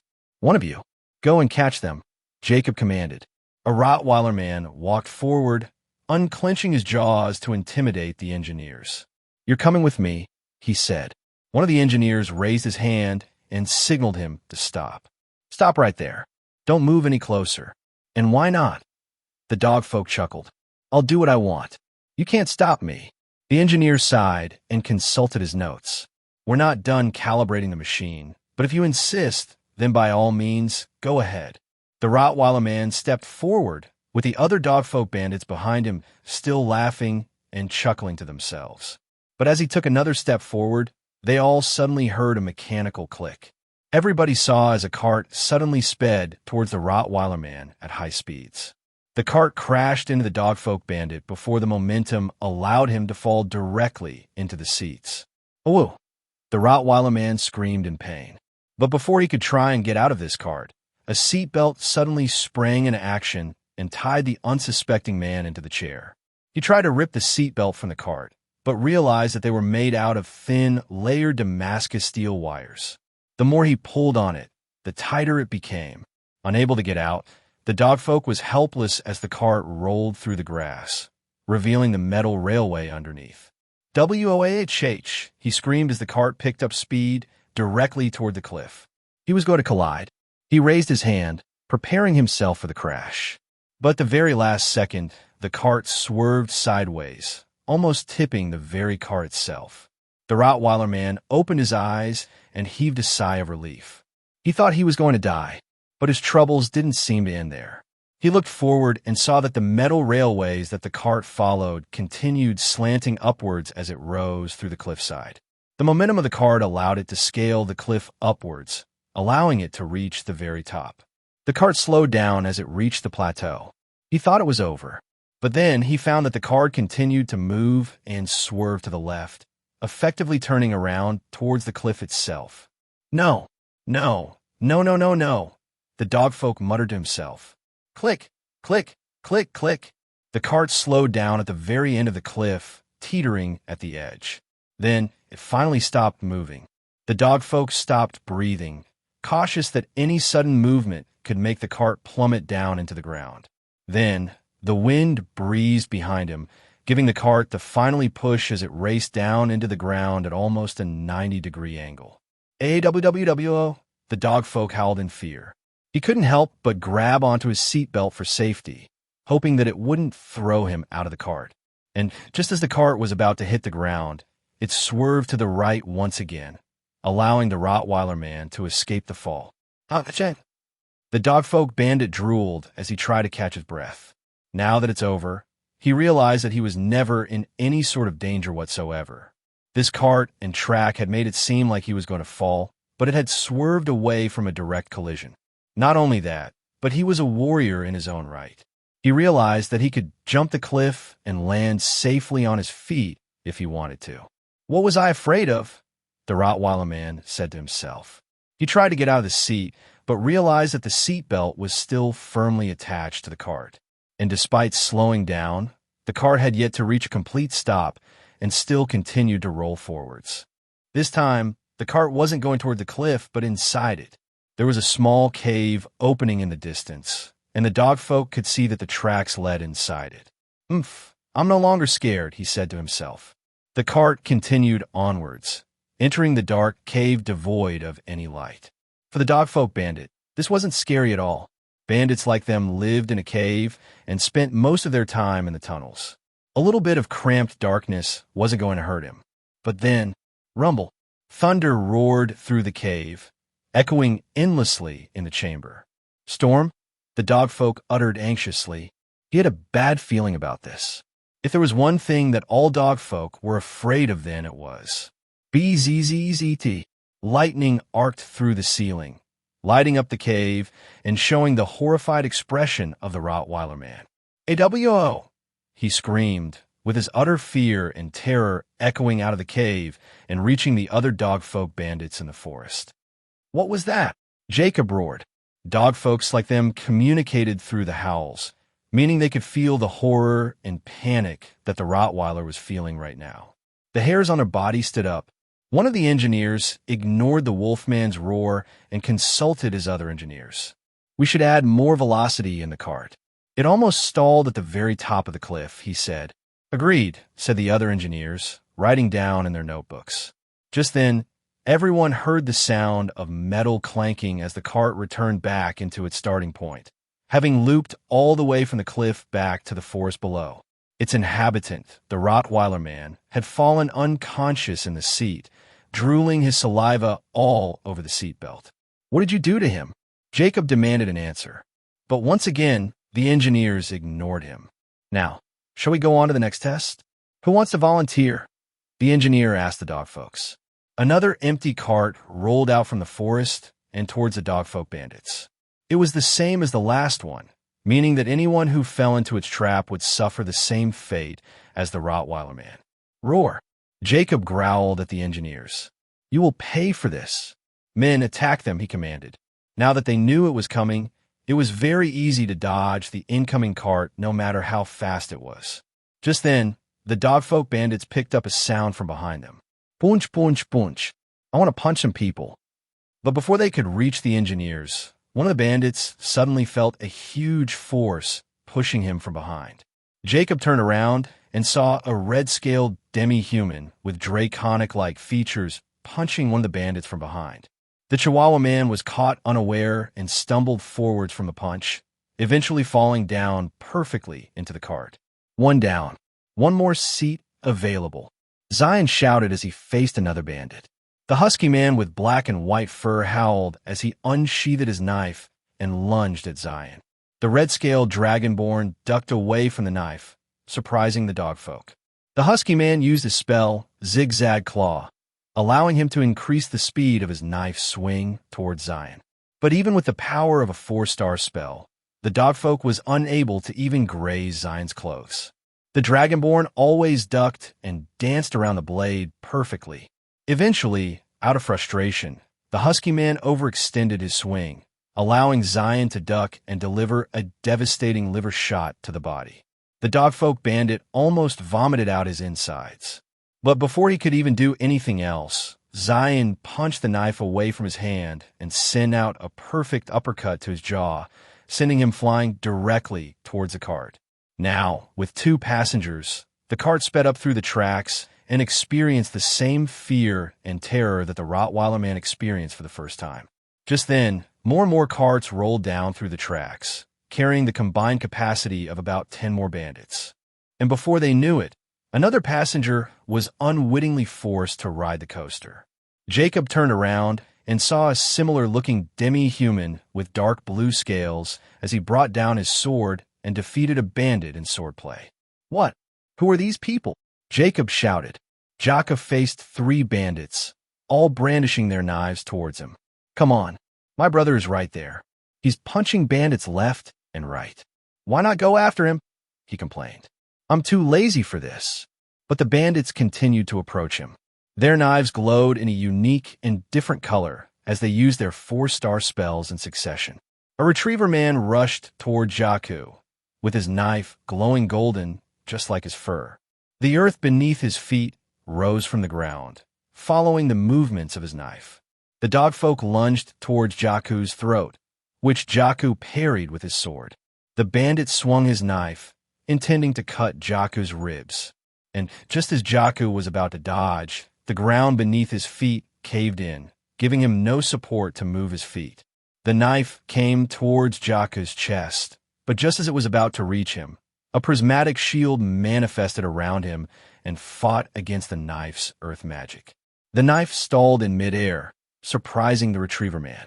A millisecond was all Jaku needed as he swung his sword, with blue lightning emanating from the blade. The retriever man showed a face of fear upon seeing electricity within the blade, which gave Jaku the freedom to swing his sword and hit the dogfolk in his chest. "Awoo!" the retriever man whimpered. The other two dogfolk bandits rushed towards him right at the moment he attacked, leaving Jaku no time to recover. Just then, Jaku's feet became ablaze with blue lightning, before he turned into nothing but a wisp of electricity. The two bandits lunged their knives, hitting just the air. Jaku's sudden disappearance made them lose their footing as they stumbled to the ground. While they were out for the fight, Jaku used this chance to chase the injured retriever man. Just as the dogfolk was about to recover from the fall, he suddenly saw Jaku appear in front of him and swing his sword upwards. Electricity followed through his swing, enveloping the retriever man and carrying him directly towards one of the unoccupied seats in the carts. "You'll pay for this, Awoo." The two dogfolk finally found their footing and rushed towards Jaku once again. The shepherd man howled at Jaku before a magic circle appeared around his knife. Soon, flames erupted all over his knife and up into a pillar above the tip, creating a semblance of a sword. He swung his sword to Jaku, and Jaku deflected the sword with his own swing. Electricity and fire clashed. Meanwhile, the bulldog man raised his knife and used his 4-star spell, Air Cruncher. He swung his sword 2 times, one at the top and one at the bottom, leaving behind a visible wind structure made out of mana. The wind eventually morphed into jaws resembling that of a bulldog's mouth as it attempted to gnaw at Jaku. Meanwhile, the shepherd man continued to barrage Jaku with large and heavy swings, increasing the heat and intensity each time Jaku parried it. The two were evenly matched in terms of power, and the shepherd man was sure that Jaku would be vulnerable to the wind attack of his comrade. But just then, Jaku's sword glowed with a bright light as the power of the mithril artifact manifested itself to the Dragonborn. Immediately, Jaku's physical power with the sword increased by 1-star realm. The shepherd man's eyes widened as he saw Jaku's electric sword brush against his own fire sword, with the power almost enough to push it out of his hands. "What?" the dogfolk screamed. Jaku kicked the bandit in the chest, pushing him away before turning around and dealing with the wind attack coming right towards his face. The jaws opened wide before clamping down toward his face. But at the last second, he used his sword and forced the jaw to remain open. While his sword was preoccupied with the wind jaw, the bulldog man behind it rushed towards him, intending to pierce his stomach with a knife.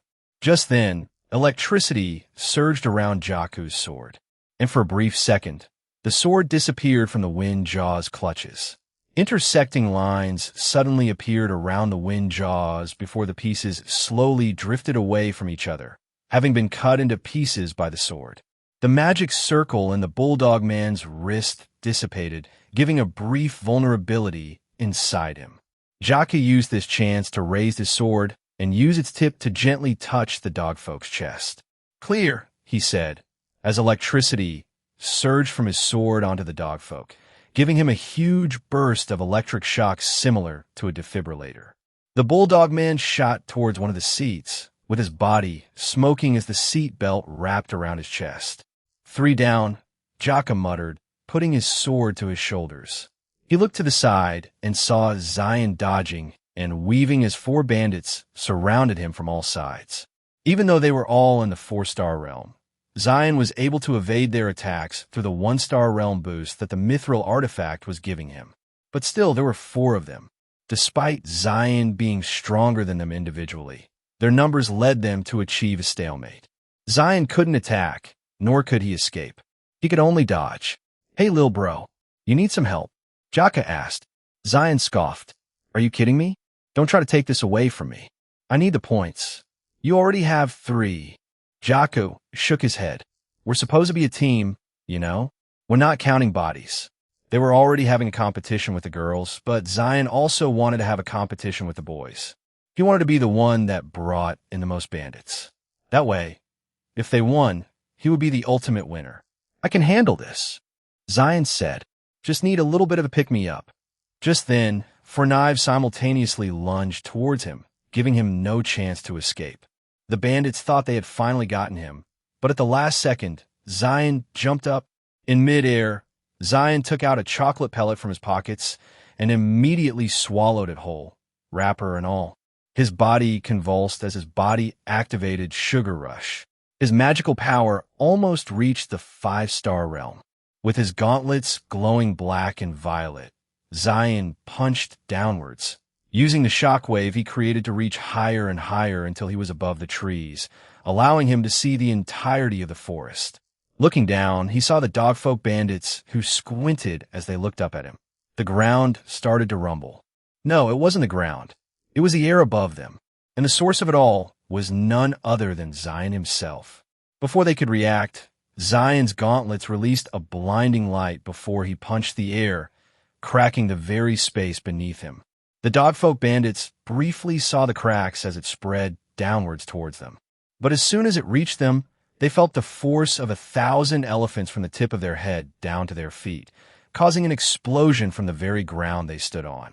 Soil, grass, and rock exploded around the forest, creating an instability in the forest floor. Jaco turned into electricity and arrived just in time before the large chunks of rock crashed into the metal railway and destroyed the roller coaster. Jaco sighed. This is why I wasn't going all out, he said, shaking his head at his brother's carelessness. Jacob looked around himself, exasperated at what he was seeing. These demi-humans were decimating his dogfolk bandits, as if they were nothing. They were all respectable fighters in the 4-star realm, yet they could not defeat a single one of those scaled demi-humans, even when they were surrounding them 3-1. It seemed impossible. Not only that, but they weren't just defeating the bandits. They were pushing them to enter the strange cart that zoomed off into the cliff. He noticed that those who returned from this ride were all passed out from fear. Wait, are they the Dragonborns? This realization came far too late for Jacob. It had been rumored that the Dragonborns of Reborn were formidable fighters, but none of them believed it, till now. And it wasn't just them that were powerful. He looked to the side and saw a strange skeleton monster wielding a sword as he fought against 5 bandits at the same time. It was as if he was looking at a heavenly knight in action. The skeleton barely used any mana or magic, yet it was able to play around with the bandits, parrying and deflecting their knives with pinpoint precision. Even as a 6-star fighter, his instincts told him that he shouldn't fight against someone like that. These 3 Rebornians were already decimating their numbers. But it seemed that there was also another one with them as well, one from the shadows. Brah! 5 bandits sluggishly walked forward all on their own, with their eyes completely unfocused, as if they were still dreaming. They continued to walk until they reached one of the carts. What are you doing? Get away from that, he warned them. But his words meant nothing to them. They voluntarily rode into the carts and strapped the seat belts onto their chests. Anything for the slime god, they muttered under their breaths. Unbeknownst to Jacob or anyone else, there was a shadow attached to their feet, letting Fudge trap their consciousness into illusions. After that, they followed his instructions of their own accord. I have had enough, Jacob roared. He looked towards the engineers and saw them continuing to take their notes, blissfully ignorant of the fight going on around them. Roar! He rushed towards them in all fours, fur raised, and lunged at them with his jaws open wide. And for a brief moment, Jacob suddenly saw a golden-haired boy amongst the group of engineers. He could see the boy looking at him with clear eyes, as if every move he made was telegraphed straight into his head. His intuition got the better of him, and he stopped his attack, with his claws skidding into the soil and grass. The golden-haired boy was staring right at him, as if welcoming him to attack. Yet, Jacob had a bad feeling in his stomach. If those Dragonborns and the skeleton were any indication, then it meant that he shouldn't underestimate this little kid. GFFFFF. Jacob's tail shot up, with his fur rising like a spooked cat. Do you surrender? The boy asked him. His pride as a six-star officer of the Bastard Bandits almost made him say no, but his sense of self-preservation allowed him to meekly nod his head. Good decision, the boy said, before pointing behind him. Jacob turned around and saw that most, if not all, of his dogfolk bandits were down on the ground, either from defeat or after experiencing the roller coaster. He was the only one left standing. I surrender, he said. Michael tallied all of the dogfolk bandits and found their numbers to be in the high 20s, which was a pretty good haul for one day. Not only did they score some points in the game, but he was also able to test his roller coaster feature. What are the results? He asked the engineers. It was great, boss. All the dogfolk species exhibited great fear from the Thunder Cave. As expected, thunder and lightning are a proven weakness of all canine species, which we can now harness to manufacture fear from the roller coasters. Michael looked at all the dogfolk bandits, still strapped to their seats after just going through the ride once. We have to reduce the intensity. I don't want our customers to pass out too much from the ride. Tone it down to about 50%, he said to them. Understood. We'll have the final design for the first roller coaster in a short while, boss. The engineers quickly wandered back to the fort, bringing with them all the data and prototype with them to work on the project more. All in all, this was a very pleasant experiment. The data from this would allow the engineers to perfectly adjust the ride so that the roller coaster would be thrilling but still fun to ride, the so-called Goldilocks zone. Okay, round up all the bandits and take them back to our prison, he shouted to the forest. Black shadows emerged from branches, under stones, and through the cracks on the ground. These were all low shadow orcs, whose job it was to take care of the prisoners and bring them to the nation of Reborn. Soon enough, Jacob and the rest of the dog folks were rounded out and teleported, leaving just Michael and the rest of his team. Woo, that was a good exercise, Zion cheered, punching the air. You think the girls did better than us? Stop celebrating. You almost ruined the roller coaster. If I didn't intervene, the experiment would have been ruined. Next time, don't add more burden to me. I'm already too spent. Jaku complained, knocking on his brother's noggin. Ho ho ho. I forgot what I was going to say. Grieve muttered to himself, becoming completely occupied with trying to remember his words. Fudge hopped on over to Michael and saluted. Master, I've detected more bandits coming to us. Shall we give them a warm welcome? Yes. Let's go, Zion said, already scurrying off before Jaku grabbed a hold of his collar. Michael chuckled. Yeah, let's go before the girls get to them first. And so, Michael and the boys continued to advance forward, defeating groups of bastard bandits in the meanwhile. Of course, Michael did some little bits of experiments here and there, but nothing too big like the dogfolk one. For example, he came across a few lizard men whose weakness was ice. But not just ice, but ice from the top of the mountain. So he used ice-specific spells to test their tolerance. He had an idea about creating a roller coaster with the theme, climbing Everest. This ride would target demi-humans with the fear of cold, heights, and a little bit of water. Thankfully, he gathered enough data for the engineers to make his idea into reality. From sunup till sundown, Michael and the boys continued to fight and subdue bandits without stopping. Eventually, their total tally was exactly 523. With the Bastard Bandits cave just up ahead, Zion insisted on continuing to advance through the night, which Michael agreed with. Just then, he saw a shadow form in front of him. A shadow orc kneeled to him before relaying some important information. Boss, some bandits are about to reach the Golden Road. Currently, it is only being defended by construction workers and engineers. Shall I tell the shadow orc to intervene? Michael could have teleported back and dealt with the situation easily, but he decided not to. Have the reinforcements arrived? He asked. Yes, boss. They and their instruments have safely been transported here. Good. Then let them fight it out. Only intervene if it gets dangerous. They can take care of themselves, especially with them around. Because of their mastery over this forest, the Bastard Bandits found it easy to navigate towards the supposed Golden Road. By now, they have noticed the extremely protected fort that had spawned seemingly out of nowhere. There were watchtowers and even a moat to protect the main building from any unwanted intrusions. "We won't touch the fort," said one of the bandits, leading almost 40 men behind him. The man was another major officer from the Bastard Bandits, second only to Wayno himself. His name was Crab, a nickname given to him because of his propensity to use scissors in both hands instead of knives, just like all the bandits. Many would have made fun of him for his weird obsession with scissors, if not for his 6-star cultivation. He was personally chosen by Blazel for this mission. She had grown frustrated at their inability to strike a devastating blow to Reborn and had wanted a win for once. So he was tasked to blow their golden road into pieces. Thankfully, it was now nighttime, with no patrols within the vicinity whatsoever. They moved under the cover of darkness towards the small tents around the large automobile trucks carrying cement. "Scout, what can you see?" Crab asked one of his lieutenants.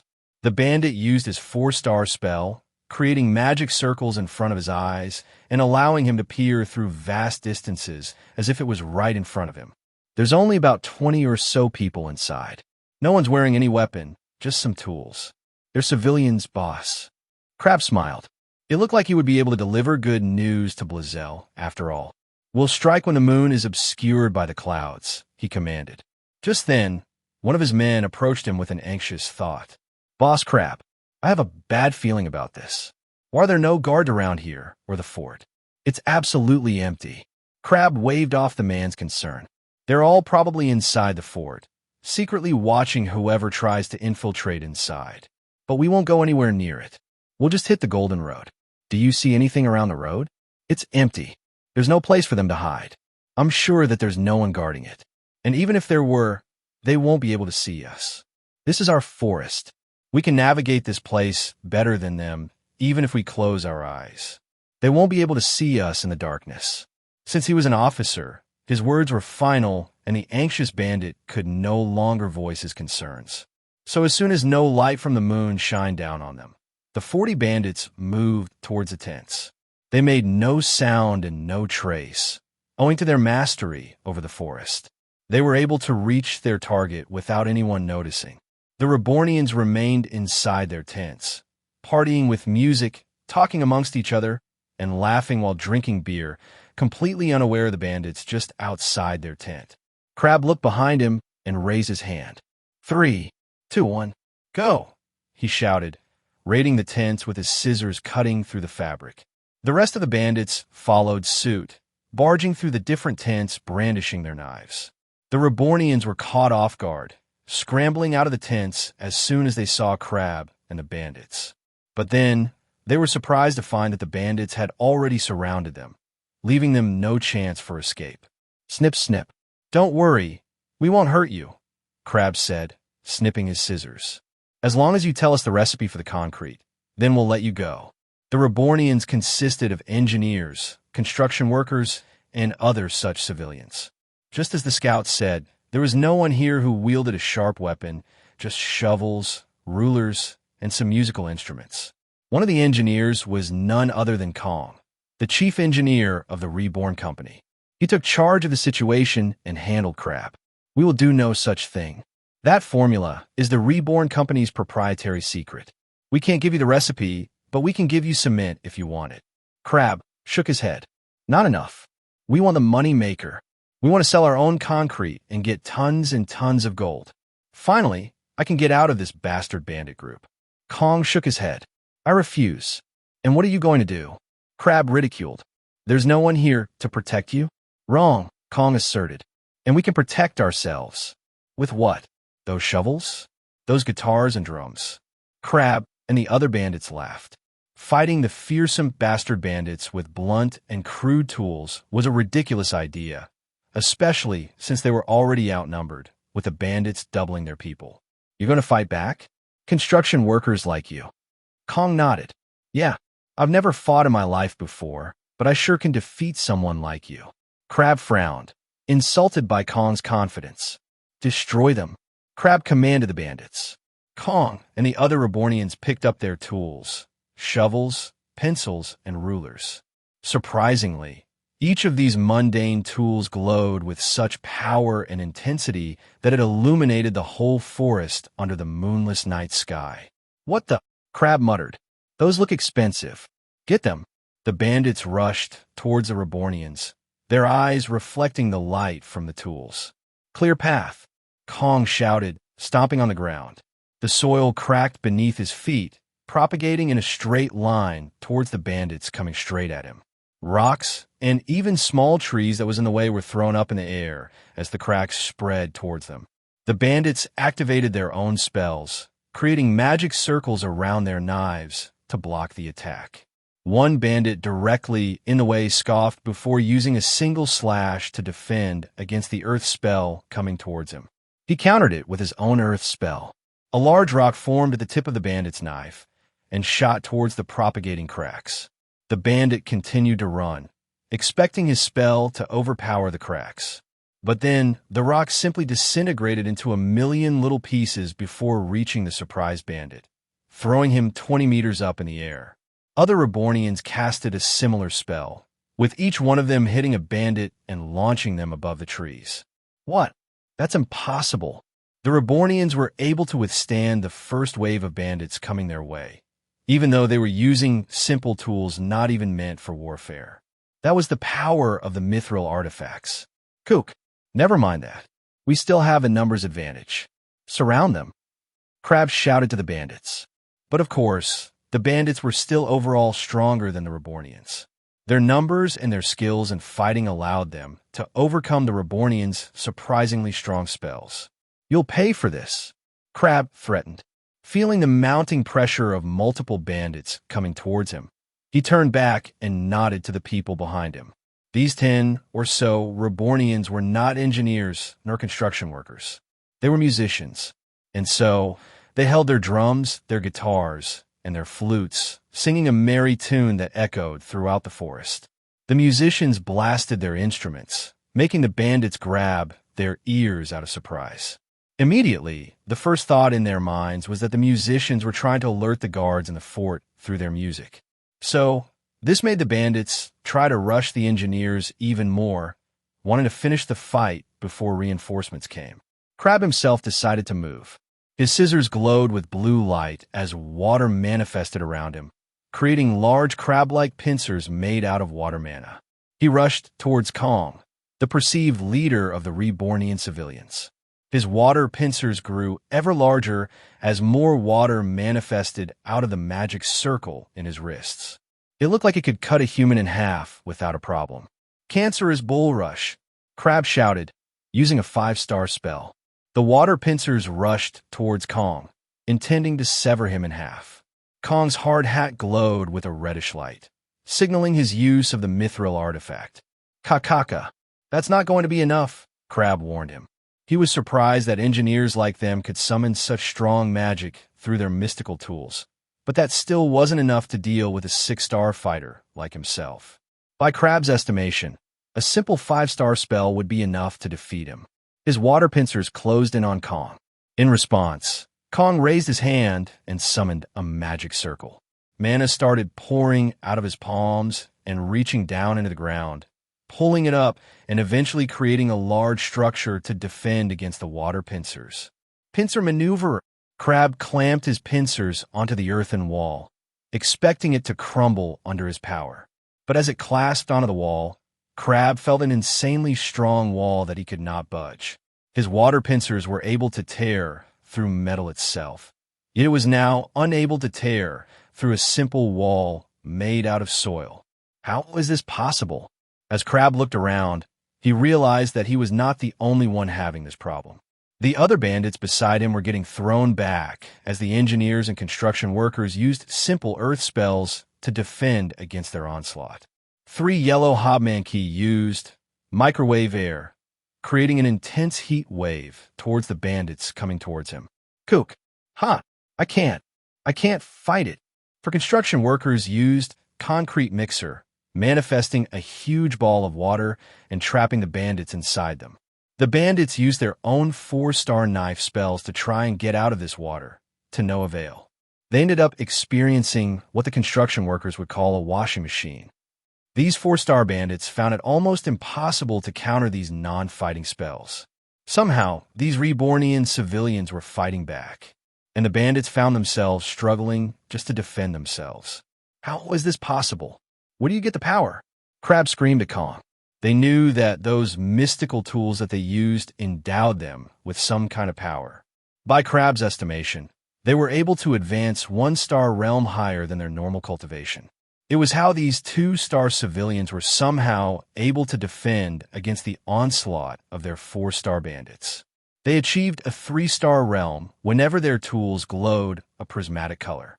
But now, these Rebornians weren't just defending against them. They were attacking the bandits. And somehow, they were winning. Their spells had not just reached the three-star level, but they had gone over to the four-star realm as well. This was impossible. Ow! Crab screamed, trying to crunch Kong's earthen wall with his water pincers. But still to no avail. Bang, dug, dug, bang, bang. Traying, traying, traying, traying. Tu-tu, tu-tu, tuta. It was then that Crab noticed those rhythmic sounds coming from the musicians. He finally noticed the change in the atmosphere because of them. The flow of mana had somehow increased inside the Rebornians because of those musical notes.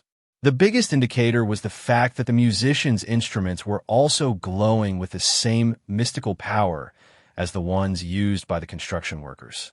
Those musicians were somehow able to give a one-star realm increase in a human person. This discovery stunned Crab. It gave him goosebumps once he realized that the Reborn Company was hiding an immensely strong potential for warfare. We must finish this immediately. Attack them with everything you've got, he commanded the bandits. Right now, they still had the advantage of numbers. They were twice as many as them. If they could overwhelm these inexperienced fighters into a close-quarters combat, then they would eventually win despite the difference in strength. Rah!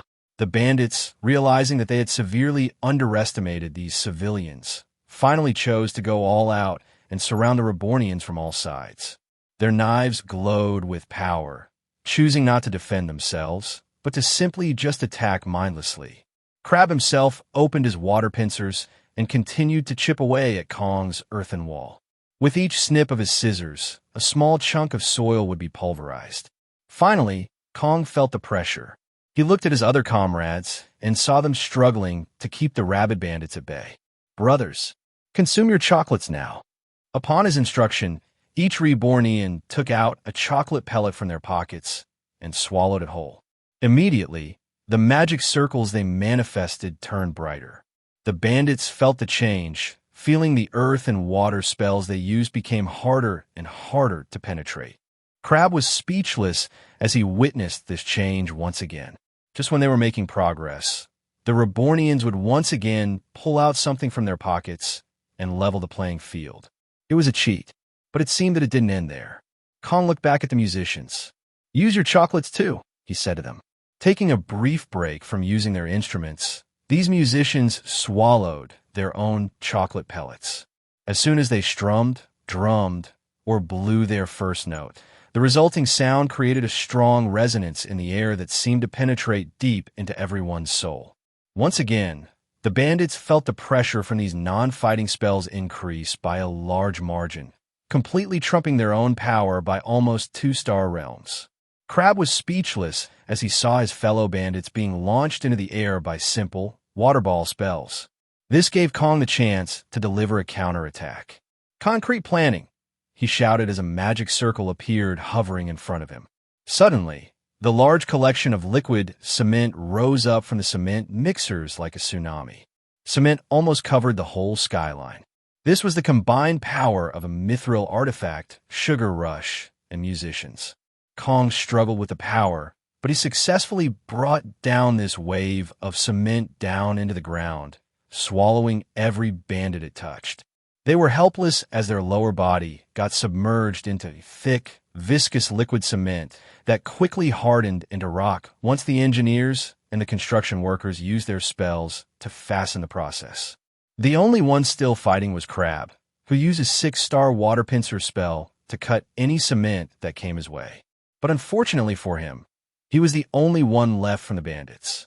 Kong and the other Rebornian civilians cast automatic drive onto the trucks, cement mixers, and concrete rollers to surround Crab. These large metal vehicles threatened to crush the bandit, finally getting him to surrender. Are you all really just civilians? Michael soon heard about the victory of the engineers and the construction workers. Their overwhelming triumph proved that even ordinary Reborn could summon great powers within themselves during times of crisis. This was what exactly he hoped for. Ever since he found out about Flare Corp and their intentions of conquering Angora City, he had always worried about the innocent citizens that would get involved in the fight. He didn't worry about the Dragonborns, the Shadows, nor himself. They could protect themselves. But he did worry about the normal, regular people who would get caught up in the mess of a war. Thankfully enough, he had given them plenty of ways to protect themselves if anything ever happened, which he would make sure didn't happen in the first place. We had a good harvest of bandits today, Zion chirped. I bet we're in a lead, right? The girls definitely won't get more than us. Ho ho ho, I wouldn't be so confident, young Zion. They're quite strong even in the olden days. At least I think so. Must be so nice, Grieve. Do not remember anything. Jaka commented. That way, I won't have to bother myself with thinking. Everyone, there is an easy solution. We should just find out. I can easily infiltrate their group and spy on them while they fight. Fudge said, his smile definitely bordering on evil. Oh, yeah, do that. Do that. Zion jumped up and down with Fudge. Michael, of course, had to be the voice of reason and deny such violation of privacy. Fudge, we have to play fair, he reminded them. But Master, we aren't cheating. We're just looking. There's nothing wrong with that. Fudge argued, which Zion quickly agreed to by furiously nodding. Why will we even do that? It'll just add more pressure for us, Jaka said, yawning. I say, we just do what we do and just have a relaxing day later and eat some McTonies. What do you say? I would love to, young Jaku, said Grieve. But oh, I forgot that I don't have a stomach, ho ho ho. Meanwhile, Fudge and Zion kept on begging Michael for his permission. He stopped and put his foot down. No, he said adamantly. There's a certain code of honor with these kinds of games, and it was something that Michael did not want to break. After all, he considered himself as a gentleman. That's the end of it, he said, walking away from the two. But Master, what if your mother is saying some weird stuff about you to Yuna? Michael stopped in his tracks, completely frozen. Dozens of images and memories passed through his mind, specifically that of his childhood and the embarrassing things he had to do to act as a child. Fear took hold of him. If Vivi could see him right now, she would see how terrified he was. The feeling was like having your favorite artist seeing your embarrassing baby photos, one that was completely naked. The horror. Zion and Fudge both poked at him. Master. Fudge sighed. I guess you're right, Master. We shouldn't spy on them. If they find out, they'll just use it as an excuse if we win. Before Fudge could hop away, Michael suddenly grabbed him from the top of his head and turned him around. Master, wait, Michael said, with his eyes obscured by his bangs. Maybe we should have a little peek. Just a little. And so, the boys ended up stopping their progress to spy on what the girls were doing. Unlike the boys who went on a hunting spree all around the forest, the girls, on the other hand, were a little bit laxer and more casual. They had made a little comfy camp, complete with their own customized tents and even furniture. It was as if they were just having a fun, relaxing stroll in the forest. Shiana and Amisu's tents were normal, consisting of just a flatbed and a box to store their belongings. Yuna's tent was a little bigger, as she liked the comfort of a large space. She was also sharing a bed with Vivi, so it was just enough for the two of them. Those 3 tents were nothing out of the ordinary. But when it came to Lilia's tent, it was 2 times bigger than all 3 combined. It was complete with a kitchen, a living room, and a portable bathroom. There was even a generator present to power up all the lights and the electric fans that she set up all around the camp. She had been too accustomed to living in luxury back in the nation of Reborn that she couldn't live without it anymore. Michael, as he and the boys watched from Fudge's clone set up atop a tree near their camp, couldn't help but slap his own forehead in disappointment. Is she camping or fighting bandits? He asked himself. I'm so envious. I want a tent like that too. Jacques said, his eyes widening as soon as he saw the queen-sized bed in Lilia's tent. They were all watching in front of a large boulder where Fudge had projected a permanent shadow teleportation circle that showed what was happening on the other side of the clone. They watched as the girls were gathered near the campfire, drinking tea as they passed the time. They looked very comfortable. They're not even hunting bandits. We're definitely winning this game, Zion chuckled, making faces at Shiina on the screen. But just as he said that, about 40 or so bandits emerged from the bushes. They had the girls' camp surrounded from all sides. The girls didn't seem to be surprised at all. They calmly put down their tea and stretched their bodies as they stood up. This is the 100th bandit we've faced today. A good harvest, Shiina said, writing down in her notebook. What? Zion screamed from behind the screen. We've been going around the forest all day to search for bandits, and all they're doing is sitting in their tents. Unfair. Their tactic worked because the bandits see the girls as an easy target. But they couldn't be more wrong. The girls raised their weapons and attacked the bandits even before they said a word. Shiina pulled out arrow after arrow as she used her mithril artifact, Bow, to pin multiple bandits to a tree. Her arrows curved all over the place, even hitting targets behind her. All she did was fire arrows, and the arrows did all the work for her. Amisu used her spear, swinging it around the bandits that approached her. And with each swing, the wind that gathered from her spear turned even more and more strong before it eventually resulted with the creation of a tornado with each swing. Bandits found themselves getting thrown high up into the air despite holding onto a tree. Yuna used her rapier with extreme precision and speed. This was the first time Michael saw her in action and couldn't help but be impressed. Her moves were not even something he could replicate. She seemed to dance with every move before the bandits found themselves cut in a million areas. Vivi created an earth golem that thrashed its giant fists around, destroying any bandit unfortunate enough to be near it. Meanwhile, Lilia stayed in her seat, letting the young ones do all the work. She sipped tea while looking over at Yuna. You're doing great, dear. I must say, you're such a physically talented woman. I wonder what would happen if you ended up with someone equally talented in magic. Someone like my son. Maybe your kids will be tremendous geniuses. Hi. Whoa, boss. Chill. It took the combined strength of Jakku, Zion, and Fudge to prevent Michael from going through the portal and showing himself to the girls. What is she saying? Michael stressed. He could only watch on with horror as his mother began telling stories of Michael from his childhood. Did you know that Michael was such a cute little baby? He never left our side when he was a kid, always wanted to sleep next to our bed, Lilia said, reminiscing happily about the past. Aw, that's cute, Yuna said, chuckling. Meanwhile, Michael, who was hearing everything unfold, couldn't help but bury his head on the ground. I was only doing that to learn more about mana absorption, he screamed to the screen, but the boys just patted his back and consoled him. Michael couldn't believe that all of the embarrassing things he had to do to act like a child was getting aired out at this moment.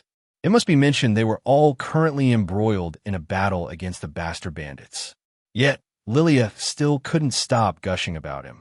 I would like to know more about Lord Michael for research purposes, Shiina said, secretly jotting down everything she heard in a notebook. Amisu suddenly appeared behind her, spooking the white-scaled dragonborn. Sis, give me a copy of that too, she said meekly, before swinging her spear and toppling 5 bandits with a gust of wind, flinging them to crash into a large boulder. Vivi opened and closed her mouth, wanting to speak. But she was too shy. Vivi, do you have something to say? Yuna asked her while slashing 3 bandits with a rapier. I want to know more about Michael too. He's a nice guy that helps us out, she said. Fufufu, of course. I'll tell you all about it, Lilia said enthusiastically. He's such a little cutie. I remember back when I would wash with him in the baths. Michael was nearing his limit. He couldn't take more of hearing this. Lucky for him, 2 bandits finally put their notice on Lilia. What are you girls blabbing about? He grunted. I'll cut you all into pieces. The bandit rushed towards Lilia with his knife, glowing with the power of fire. Don't interrupt her, Shiina growled, shooting off an arrow that struck him directly in the ribs. Ow! we were about to hear something precious. Amissa shouted, lunging towards the bandit and flipping her spear upwards. The bandit, already injured from the arrow, almost passed out as the spear hit his chest. Then, he found himself rising up to the skies through a huge gust of wind that followed the spear. After almost reaching the clouds, the bandit fell back down into the forest directly in front of Yuna. "I'm sorry," she said. "It's your fault for angering us girls." Yuna twirled with her rapier, and as she swung her weapon, it seemed to have turned into a thin fabric that gracefully flowed into the air. Just as the bandit was about to fall into the ground head first, Yuna straightened her rapier and thrusted it at his chest, breaking his armor and pushing him into a tree. Me too. I'm angry too," Vivi shouted with enthusiasm. "Go, Miss Vivi. Deal the final blow," Shiana said. Vivi gleefully pointed at the bandit, and her loyal earth golem started to pound him into the ground. With each swing of its giant boulder-like hands, the bandit sank deeper and deeper into the ground until all that was left of him was a human-shaped hole in the floor. "Good job, Vivi." Yuna praised her, offering a high five. "Yeah." Vivi head-butted Yuna's palms. The other bandits were triggered once they saw how pitiful one of their comrades became. Finally, 3 bandits set their sights onto Lilia in an attempt to deal with the weakest link of the group. As they charged towards her, Lilia picked up her cup of tea and began drinking it. Then, she used her other hand to cast a magic circle around her wrist, with green and brown colors emanating from her body. 3 large vines erupted from the ground and immediately wrapped themselves around the bandits. "What the? I can't get out." Struggling, they tried to cut themselves free, but found their knives getting chipped upon, clashing with the vines. The power from these magical vines was suffocating them. It was overpowering their own magic to such a degree that they couldn't even bring out their own mana. What the hell? How is she so strong? Finally, one of them realized who they were dealing with. He squinted at Lilia, who was wearing an expensive yellow tunic. Soon, the image of a fearsome woman with blood-stained mage robes coalesced into his eyes. No way. Those vines. She's the Earthen Witch of the West. What's a 7-star magician doing here? The bandits were horrified to find out that they were facing against a legendary adventurer that even the bastard bandits were wary of. She had disappeared for many years, with many thinking that she had died. But as it turned out, she was alive and well. "Run," the bandits screamed. But unfortunately for them, it was already too late. They had picked a fight they were never going to win.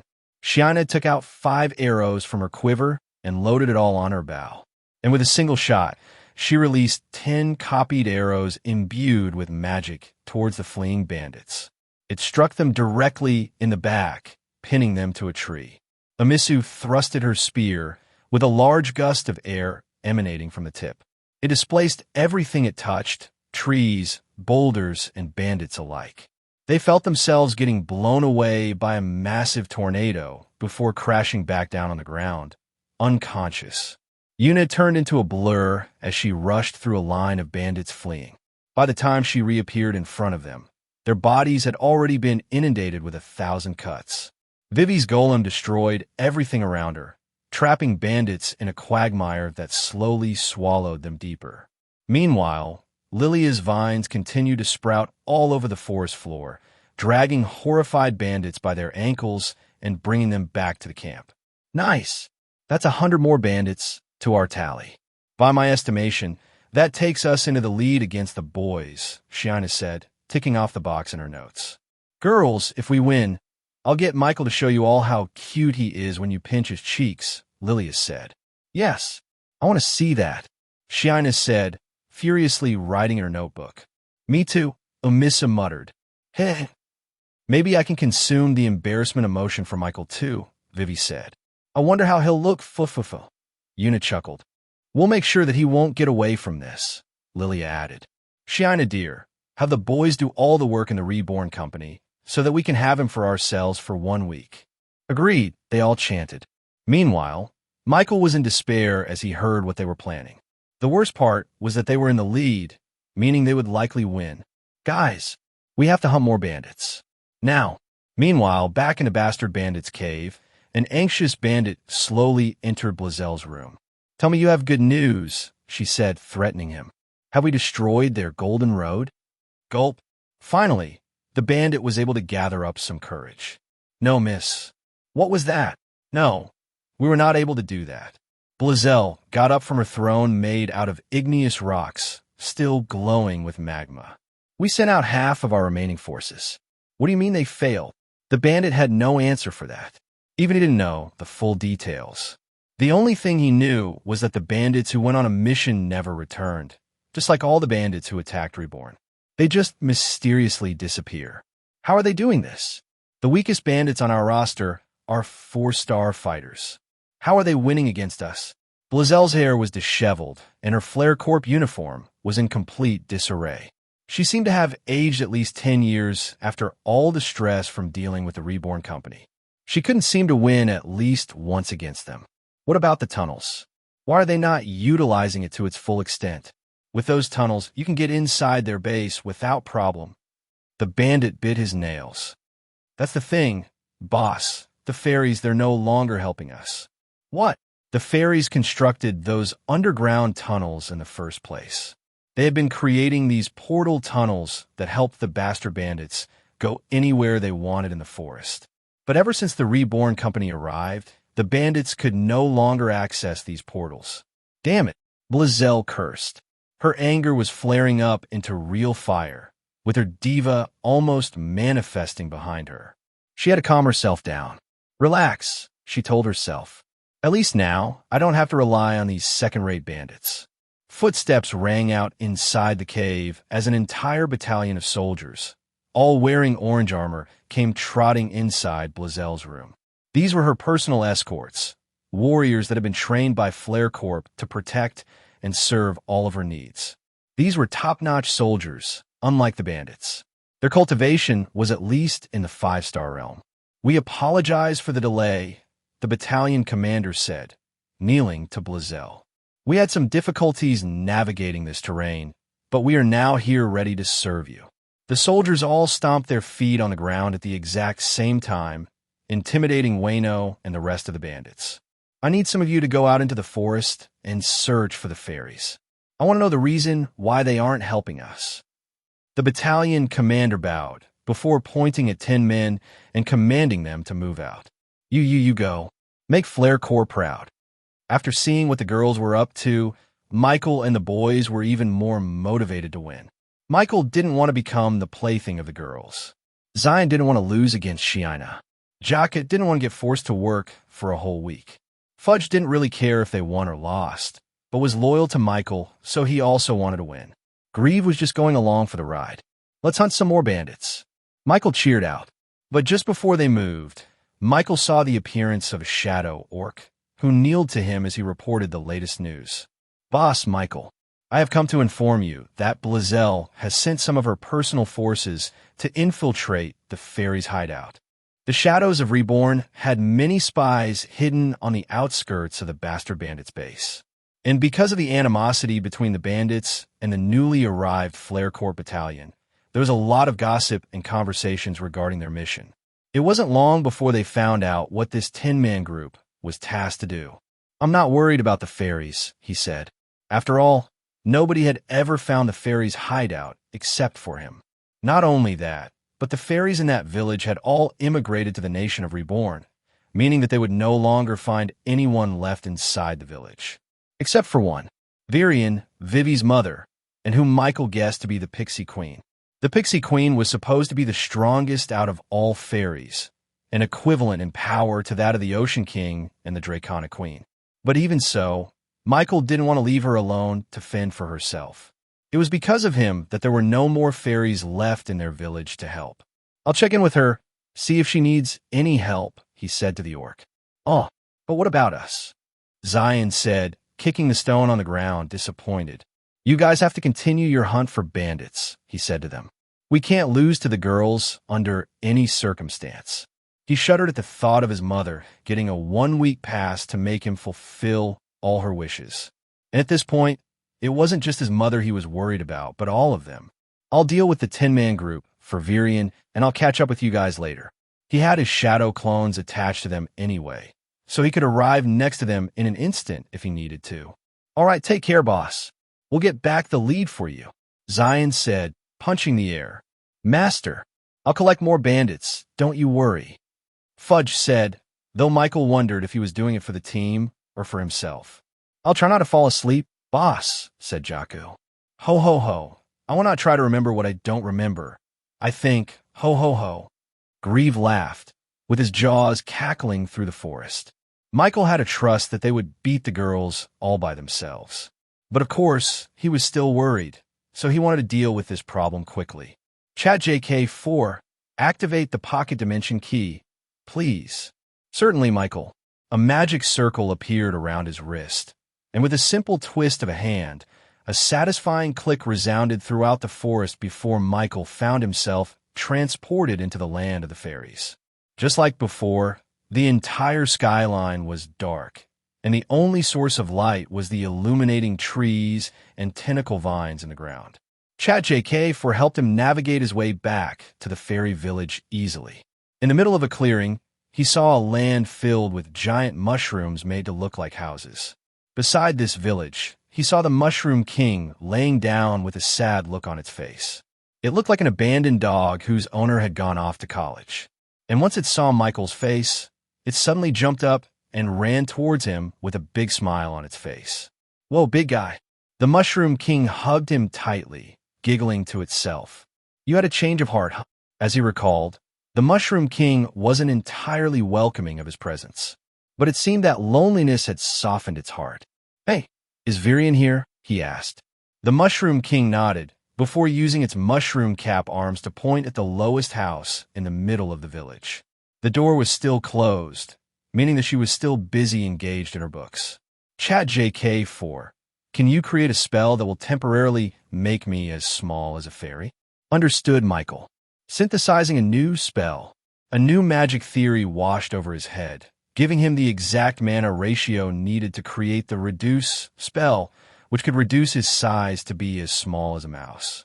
As he raised his hand, a magic circle appeared above his head, slowly scanning his entire body before. Boop! He turned into the size of a normal finger. So, this is how fairies see the world. Now that he saw their village in a smaller size, he could finally appreciate its architecture. The mushrooms all looked gigantic, and there were a lot of smaller mushrooms they used as their furniture. He slowly floated down towards the large house smack dab in the middle of the clearing. Virion's name was written right next to the door, so he knew he was in the right house. Knock knock. He knew she was busy reading books, but he thought that she should know about the Flare Corp army coming towards her. Hey, it's me, Michael. I'm just coming to warn you that some people will try to enter this pocket dimension. There was no response. Michael decided to go for now. The Mushroom King was strong enough to defend against those elite soldiers from Flare Corp anyway. He was just going to leave behind his shadow clone so that he could come here if things got too dicey. Just as he was about to teleport away, he suddenly heard a creak from the door. He turned around and saw the door open to Virion's house. But she wasn't there. Hello, Michael asked. Seeing as the door was open, he decided to enter her house. As he went inside, he saw a quaint one-bedroom interior that looked the same as any other house in this world. The living room was on the right, the kitchen was on the left, and the bedroom/library was in front. It looked like a normal house, except for the fact that all the furniture was made out of mushrooms. Chairs, tables, and even desks. The walls were ridged just like a mushroom's undercap, and everything was illuminated by these glowing tadpoles that sit perched on top of short pillars. Virion's bed was surrounded by tall shelves that housed books and scrolls alike. These shelves were so tall that Michael had to look up, as it had extended far out towards the very top cap of the mushroom house itself. Near her bed of grass, he saw Virion looking over a scroll at her desk, with a glowing tadpole right next to her. She was unresponsive for about a minute before she finally rolled the scroll back up and returned it to the shelf. Michael, what brings you here? Have you acquainted yourself with the village? Virion asked. Yeah? Everything looked the same as it was when I left. You left? She asked, genuinely confused. I did a few weeks ago. Huh. I guess I was too engrossed with my reading, she said, shrugging. Anyways, it's good timing that you're here. I want to talk to you about your strange powers, the power to control all 8 mana elements, unity. Michael had never heard that word come out of anybody before. This was the first time anyone mentioned the power of unity besides ChatJK4. Do you know what it is? He asked, enthused at the prospect of finally knowing more about unity. Yes. As a matter of fact, it was what I was researching all this time. The power of unity is something that your human ancestors once wielded, and it was what made them the apex creatures of this world. Unity was widespread among humans? Why was I the only one who was able to wield it then? Michael guessed that something must have happened back then that made humans lose the ability to wield unity mana. And the fact that this was the first time he had heard of this fact meant that the truth was probably obscured from humans through the years, either intentionally or unintentionally. Why was it lost? Did something happen? Virian shrugged, disappointed as well. The scrolls in my possession do not talk about the reason. It only says that one day, humanity lost their greatest power. Maybe it has something to do with the fact that the Godforged pieces are all broken up. I seem to remember that a catastrophe happened that caused the destruction of the relic into different pieces. But of course, this was just conjecture. He would have to do more research to find out the truth. Virian walked over to Michael, amazed as she observed the way all 8 elemental mana surged towards him. You are an anomaly in this world. You are a natural magnetic, Virian said, with wonder and amazement in her tone. Magnetic? What does that mean? That is the phenomenon in which a person receives the blessing of the Godforged piece. Michael's heart almost skipped a beat as he heard that. She knew about the Godforged piece? Magnetic? Yes, Virian nodded. Back in the ancient era, people with the power of unity could interact with the Godforged at will. They were not rejected by it. But after they lost this ability, so did the blessings of the Godforged. But this did not stop humans from trying to get this power back. They have forcefully implemented a Godforged piece into their bodies, even if they risk their own lives. Michael's eyes widened as he realized that this was what people have been doing with their Godforged pieces. What do you mean that they're forcefully implementing into their bodies? Is it through surgery? Virian nodded. That is correct. Through the hands of a skilled healer, Godforged pieces are surgically placed into their hearts to gain its hidden power. Those that are lucky enough to survive this operation are called magnetics. Michael remembered how he obtained the Godforged piece in his heart. It was very different from what Virian described. For him, the Godforged piece forcefully entered inside his body even before he could react. But it seemed that for others without power over unity, they would have to undergo surgery to implement a Godforged piece in their bodies. As a natural magnetic, this means that you will be accepted by a Godforged piece immediately without any problems. Virian looked at Michael as if he was a museum art piece, a perfectly preserved relic from the golden age of the past. And what happens after people receive a Godforged piece in their bodies? Does something happen? The fairy nodded. Humans may take months or even years of practice to do this, but they will be able to awaken what is called abilities. These special powers transcend even that of normal magical spells. It will not use mana nor be affected by mana. It can only be affected by other abilities from other magnetics. Michael looked at his own heart, which had partially been replaced by the Godforged piece. He began to activate his unity gun on the tip of his fingers. This was what activated the Godforged piece in the first place. And there's something more, Virian added. Once you are able to master the Godforged piece within your body, as Michael's finger began to glow with a bright light, a projection of a mechanical, robotic hand slowly appeared on top of him. Virian's eyes slowly widened with unbridled surprise as she looked up and saw the projection on top of Michael's head. The image of a gun was slowly manifested in the mechanical and robotic arm, mirroring the unity gun in Michael's hand. Her mouth started to stutter. Idiva, she screamed. Michael slowly released the power gathering in his fingertips, and soon the projection sizzled out of existence as if it never existed in the first place. If he had continued to power up his Unity gun, he would have no choice but to release it here in Virian's house and cause untold destruction. As the dust settled, Michael felt the mysterious power from the God-forged piece settle back in his heart. It hid in the small metal fragment, with even his own supreme talent unable to locate it inside. Ooh! He took a big breath. Meanwhile, Virian slowly backed away from Michael until she sat on a red-spotted mushroom chair. You already have a diva. This means that you already have your own God-forged piece, she said, massaging her head. Diva, is that the strange projection that appears behind me? Virian fervently nodded her head, with golden dust sprinkling all over the place through her wings. Yes, all magnetics can awaken their own divas. Now, these divas are completely unique to an individual, meaning that each diva has their own unique powers. Slowly, the pieces of the puzzle were starting to take shape. The God-forged piece allows a human to become magnetic. Then, through the mysterious power of the God-forged piece, they would be able to obtain new and strange abilities that only other abilities could defend against. This was an overpowered strength that most humans would be envious of. This meant that the demand for the limited God-forged pieces all around the globe skyrocketed, meaning only the conglomerates with endless money could afford them. And those conglomerates like the Vanderbilt family, the Oscorp family, etc. wanted their descendants to follow in their footsteps, so that's why they gave their inheritors a piece of God-forged to see if they could become a magnetic. This was how Christian Hammerstone obtained a God-forged piece. It was given to him in the hopes that he would become magnetic. But of course, through fortunate luck, it ended up in Michael's hands. And in the end, he was the one who became magnetic. It would also explain Blazel's strange fire apparition that could threaten even the high shadow orcs sent to monitor her. It was her diva. Divas could only be defeated by another diva, so it would explain why they were forced to retreat. What are abilities?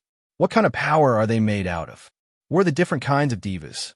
All sorts of questions popped up in Michael's head. He was extremely curious of these diva that he had finally known the name of. Wait, do people have only one diva? Virian nodded. Yes, only one. They are tied to their own soul, their unique character. Whatever diva you awaken is what you will have for the rest of your life. But what about that first woman that appeared when I first activated the God-forged piece? The metallic woman, or more commonly known as the Iron Maiden, was technically the first diva that Michael awakened. When I first awakened, he explained to Virian about the phenomenon of the Iron Maiden. Once he was done explaining, Virian immediately bolted towards her library and began to furiously throw around books and scrolls to find whatever she was trying to look for. One by one, she began skimming each scroll to find an explanation to the Iron Maiden phenomenon. She continued to read for a minute, then 10 minutes, then 30, then up to an hour. It looked like she would have continued reading if Michael didn't interrupt her. Have you found anything? He asked her. No, I can't. I can't find anything about this Iron Maiden. Virian's violet hair was disheveled from stress. She sat on her bed, completely defeated as she was unable to find an explanation. She was probably not your diva. I haven't heard of a full diva manifesting at the first awakening. How many God-forged pieces do you have? Just one tiny bit, he answered, using his hands to describe the shape of the piece he obtained. That small amount would not be able to manifest a full diva. That metallic arm you manifested earlier is probably your true diva, as it is still incomplete. As for the Iron Maiden, I have no explanation. It may be a ghost, a goddess, or whatever. I have no clue. Michael had already accepted the fact that the Iron Maiden would remain a mystery for a long time. The best way to find out the truth was to simply follow what she told him, build me. And by that, she probably meant he had to gather more God-forged pieces, which he would happily do now that he found out about divas and abilities. So, does that mean that I have to gather more God-forged pieces to see the true face of my diva? Yes, she answered, also curious about his diva. Magnetics have different levels to their cultivation. Right now, you're at the very first stage of body formation. Once you have gathered enough God-forged pieces, you will level up to the second stage of body formation. By then, another part of your diva will be revealed. At the 9th stage of body formation, the entirety of your diva will be revealed. Michael felt his blood pump as he learned more about divas. He wanted to see what his own diva looked like. How about abilities? You said that they are not like magic spells or skills. They are also not made of mana as well. Virian searched through her scrolls until she found one that showed a very crude and rudimentary drawing of what looked like a human with a diva on top of them. The diva's lower body looked like it was made out of very fertile, dark brown soil. On top of it were long stalks of grass, acting as its fur. On its head, there were different crops that collaged to make the features of the diva's face. It had tomatoes for its eyes, green beans for its eyebrows, a potato for a nose, wheat for hair, and a carrot for its mouth. For example, this magnetic has reached the 9th level of body formation and has completed his diva. As you can tell, the diva has a theme of farming and crops. The magentic person will now obtain abilities that are related to crops, soil, and other such things. For example, this person is able to turn everything it touches into a crop. Tables will become made out of carrots. Armors will become as soft as cabbage leaves. And even humans can turn into nothing but fertile soil. Each diva's abilities are unique and have their own conditions to activate. These abilities will grow as you advance through the different stages of body formation. As for you, your diva still has not formed enough to show your own abilities. Sometimes it shows up at the 2nd stage, or sometimes as late as the 7th stage. It depends on the person's talent and luck. Michael looked at the illustration with awe and wonder in his eyes. This kind of power transcended what he currently knew about magic and mana. It was as if divas and abilities could rewrite the very fabric of reality itself. How about my unity gun?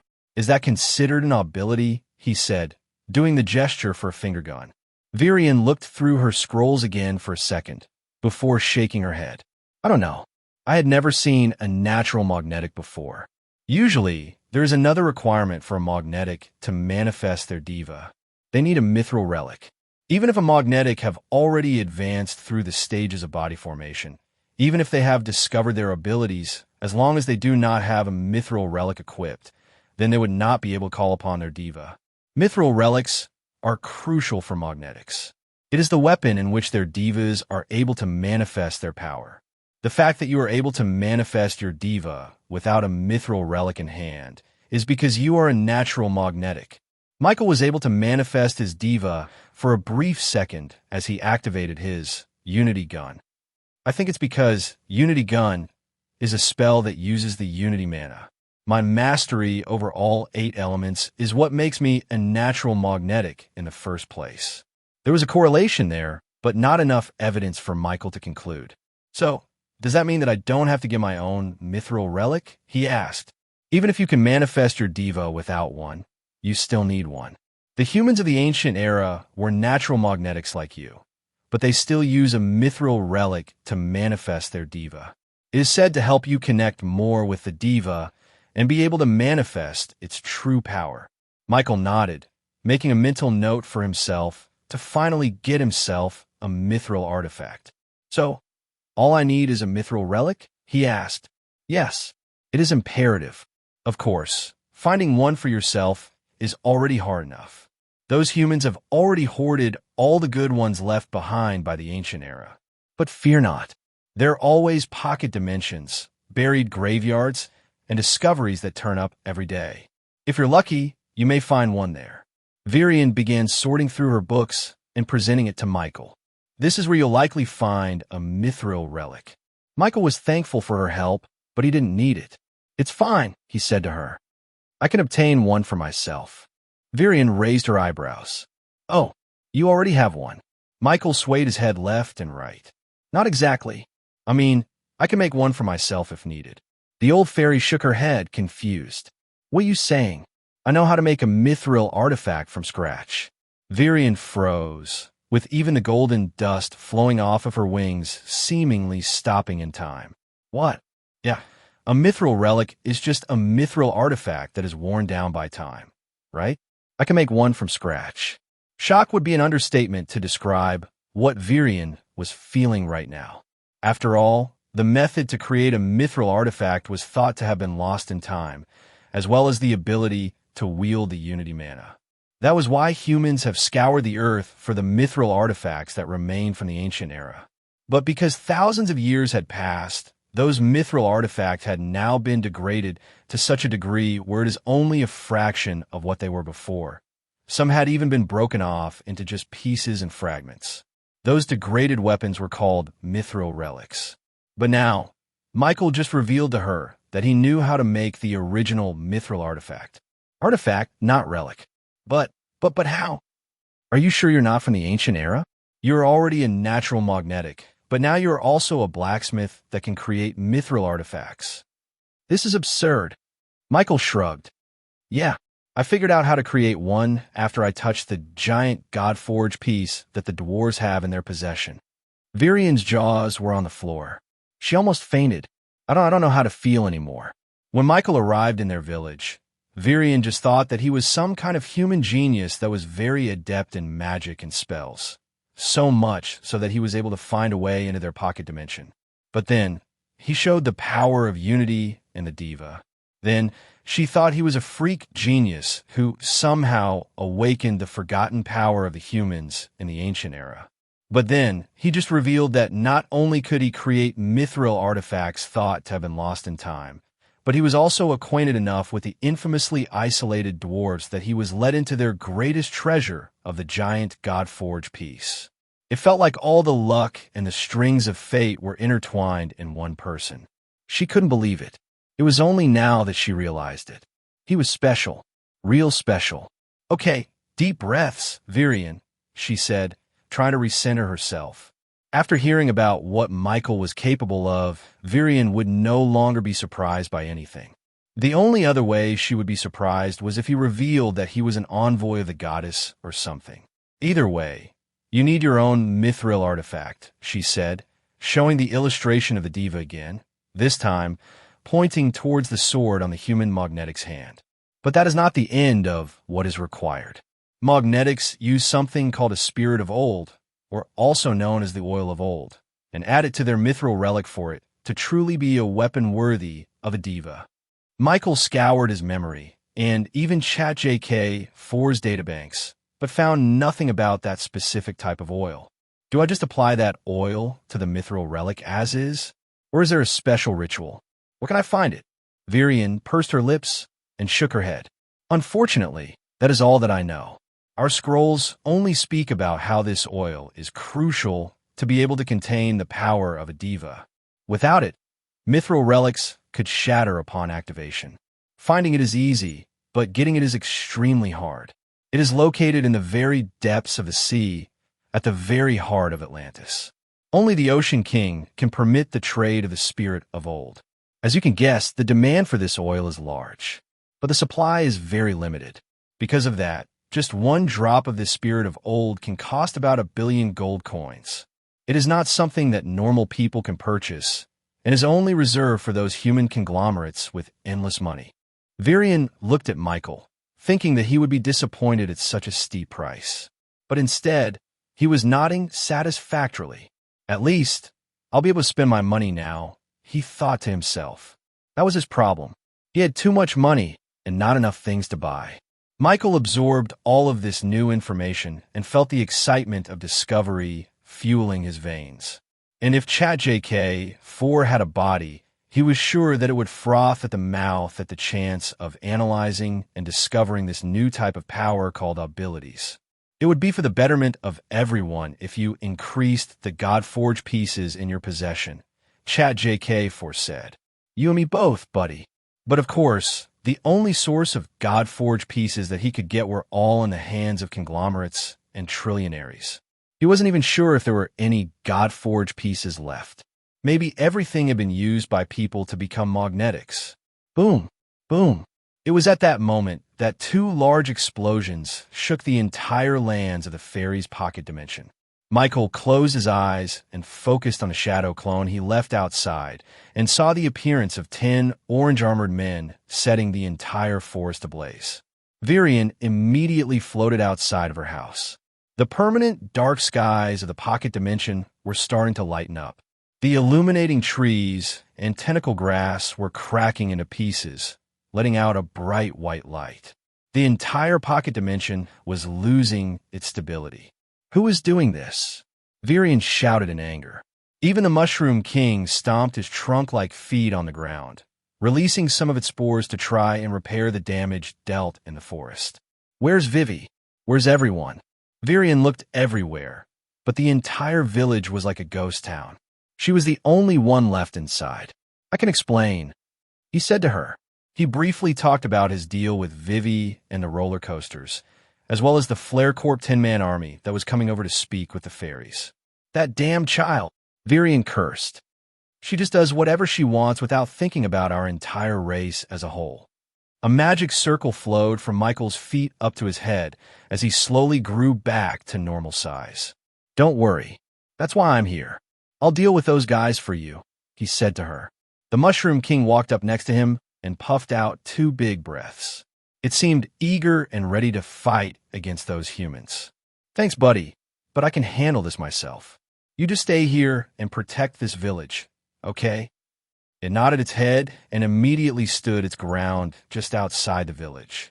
It reminded Michael of a very loyal dog, a complete opposite of what it was when he first met it. Virion looked worried about the damage to the pocket dimension, but Michael's presence calmed her down a lot. I would have said be careful, but with your powers and your diva, these humans have no chance against you. I just want you to be careful with the forest. No problem, he said as he raised his hand and turned the magical key. In an instant, Michael found himself back in reality. He stood there just meters away from the 10 arsonists that had come to ruin the entire forest just to lure the fairies out. They were using their flaming swords and exploding morning stars to wreak havoc upon nature. Their 5-star realm allowed the fire to persist despite the wetness of the region. Huh, who are you? Finally, one of the soldiers noticed Michael standing in front of them. They were unnerved with the golden-haired boy that appeared out of nowhere. Then, they wondered if he was a fairy. But the lack of wings and his large stature debunked that pretty quickly. Hey kid, what are you doing here? This is Flare Corp property. Get out of here now if you don't want to get caught up in a mess. Are you listening to us? Michael ignored them all and focused on the growing fire that continued to spread rapidly in the forest. Their fire spells took on a life of its own as it actively devoured plant life like a hungry beast. He could feel the power of 5-star mana inside of it. And the only way he was going to stop it was if he countered it with the element the complete opposite of fire. Water. He raised his hand up in the air, creating a small magic circle the same size as his hand. The Flare Corp soldiers immediately recognized the magic theory in his spell. That's not going to work, kid. This is no ordinary fire. It can't be extinguished by a weak 1-star water ball spell. Stop interfering in our work, or else we'll be forced to take you in. The magic circle continued to rotate an inch above his palm, ready to be cast. But he wasn't done yet. He poured in more mana from his body, creating a slightly larger magic circle above the already existing one. The soldier's eyes showed confusion and a little bit of ridicule. But then, another circle appeared on top of the other 2. Then another until there were now 5 magic circles stacked atop each other, with each one slightly bigger than the other. The difference in power was evident. Even though the magic theory was a simple water ball spell, the power it emanated was at the 5-star realm. Whoa! It was only now that the soldiers realized something was wrong. This was no ordinary boy. They gripped their flaming swords up, ready to attack him. But Michael had just finished his cast. The magic circles flattened to become one, creating a larger magic circle. And suddenly, whoosh, a large pillar of water exploded out of the large magic circle up towards the sky, creating a reverse waterfall. The soldiers looked up and started to feel droplets sprinkling on their faces. But then, the water reached its peak and started to go down. Their faces were now obscured by the large shadow of a tsunami coming down to devour them all. Some soldiers were smart enough to start running. But even that did not save them from the huge amount of water that crashed down onto the forest floor, taking everything with it and letting it flow outwards. The monstrous fire that was engulfing the entire forest screamed out in defiance as it saw the water coming towards it. But the water still extinguished it all the same. The 10-man Flare Corp army washed away almost 100 meters away from their original location. Their swords, their armor, and their clothes were soaking wet, destroying the inner fire that powered it. Cough! Cough! Who the hell is that kid? One soldier cursed. He picked up his sword and casted another fire spell, letting his sword burn aflame. Flames, are you all right? He asked the rest of his team. They all responded positively. They might have been wet, but they could still fight. Kid, you have made an enemy of Flare Corp, the soldier screamed. Michael slowly floated towards them, with his hands behind his back. You were already my enemy, he replied. Then you will pay, the soldier said, raising his flaming sword towards him. The man started to become engulfed in flames, vaporizing the rest of the water on his body. Michael looked around him and saw all 10 soldiers repeating the same magic circle that the soldier created. Chain of the Fire Boar. A large chain of flames manifested around Michael. The individual power of their 5-star realm soon intertwined with each other, creating a connection that multiplied their strength. This was now a 6-star spell, with the chain slowly wrapping itself around him, and with the fire of a 6-star spell burning the air around him. Michael raised his hand and pointed it at one of the soldiers. Unity gun. The Flare Corp soldiers were renowned for their teamwork and cooperation. They were specially trained to use their 5-star power and defeat those that were much stronger than them. And by their estimation, Michael was only a 5-star magician at best. Their 6-star, Chain of the Fire Boar, could contain and burn someone like him. However, they felt something change in the air. It felt heavier for some reason.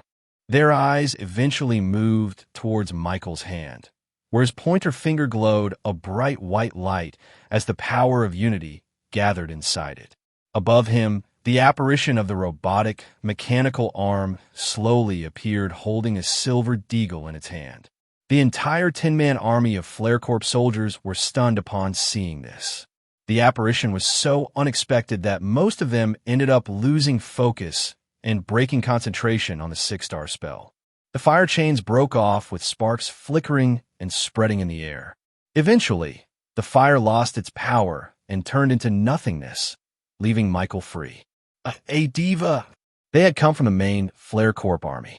This was not the first time they had seen a diva in action. Their king and the superior officers below him all wielded this ancient and mysterious power that they could not comprehend. They knew the kind of power that a diva could possess. They thought that this kind of power was only reserved for those that had a royal blood like those born in the Oscorp family. They would have never thought that a random kid would also wield this power. Heck, they wouldn't have even believed it if they found out that Michael was part of the Reborn company. Being magnetic was a talent only those geniuses and with the right lineage could have.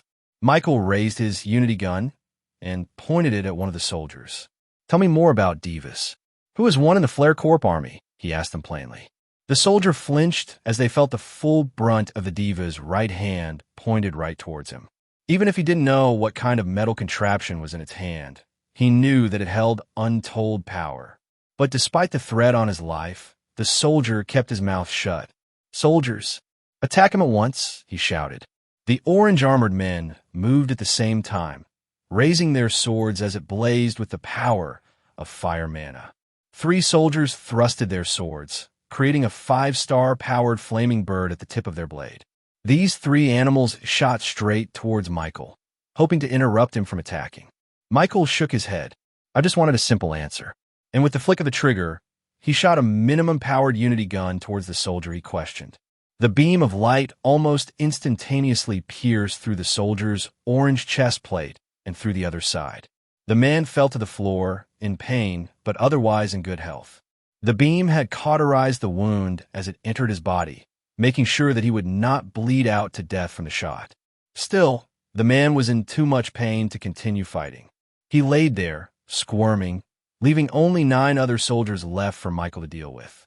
Just then, the 3 flaming swallowtail birds shot towards him, but not before being stopped by an invisible prismatic shield that hovered above his skin. The birds exploded into a fiery bomb as it crashed onto the Unity defense, but was soon canceled out by the inherent power of the prismatic shield. Michael was invincible in the face of 5-star spells. But that didn't seem to be enough of a deterrent for these soldiers. The other 3 men performed synchronized swings with their swords, creating a flaming remnant in the air. "Trigonal hellfire!" they screamed. Their slashes coalesced as they crashed into each other, creating a pyramid shape that shot towards Michael at fast speeds. The pyramid crashed onto Michael's prismatic shield, once again exploding in a cloud of flames. But once these flames were extinguished with the power of unity in the shield, the other 3 soldiers appeared just a meter away from Michael, with their swords ready to reach him. Their tactics were sound. If magic couldn't penetrate Michael, then maybe their swords could. They thought they had finally gotten him. But just before the blades were about to reach Michael, 2 large magic circles appeared underneath the soles of his feet. Suddenly, a visible sound wave emanated from the magic circle, propelling Michael away from their swings. They tried to pursue him, creating flaming explosions on their feet for an instantaneous speed boost. But as soon as those visible sound waves reached their feet, the fire was suddenly extinguished into a withering wisp. "Ow! That's a physics lesson for you," Michael said to them. Low-frequency sound waves could extinguish fires just as well as water. Chad JK foretold him that. He raised his hand again, powering up the Unity gun on the tip of his finger. "I don't want to do this, but you leave me no choice," he said, pulling the trigger. 008. The beam shot right towards one of the soldiers, incapacitating him immediately. He didn't waste any more time and powered up another shot. The tip of his finger once more glowed with the power of unity. Just as Michael was doing that, a soldier successfully positioned himself behind him. He bent his body low before exploding towards Michael with a fiery flame. Michael pulled the trigger, and suddenly the soldier behind him felt a searing pain just below his ribcage. The man looked down and saw a gaping hole in his flare corp armor, brought on by the Unity gun. He looked up and saw Michael's hand bend backwards, with his finger still smoking from the shot. 3 down, 7 more to go, Michael thought. He was having the time of his life, but the soldiers were pressed and stressed. Seeing their comrades go down with 1 shot was a sobering image. They released any and all kinds of magic spells that they could conjure in an attempt to break through Michael's impenetrable shell. But no matter what they did, their fire was unable to burn through the invisible prismatic shield. It continued to eat away at any fire that they created. Michael's finger glowed a blinding light before he released a shot, taking down another soldier. But these men couldn't give up. 2 of them rushed towards Michael with nothing but their swordplay. They lunged their swords at different sides, forcing Michael to retreat a step back. He raised his hand, about to pull off another. Unity gun shot before a soldier appeared from under him and swung his sword upwards, threatening to cut his arm off. Michael redirected his aim, shooting the sword instead. It immediately flew off the soldier's grip, with the blade completely pulverized into nothing but mere slag upon impact. The soldiers took this chance and rushed at Michael with their swords. The only way they could fight against him was during his reloading shot, the few seconds after Michael shot off his Unity gun and needed his mana to replenish. "This is so inefficient," Michael thought to himself. Just as he said that, he suddenly felt something move. He looked down and saw the molten slag from the broken sword in the ground, still cooling off after being shot by the Unity gun. Then it twitched. By the very slightest of movements, the molten metal slag moved. He didn't do that. None of the soldiers did that.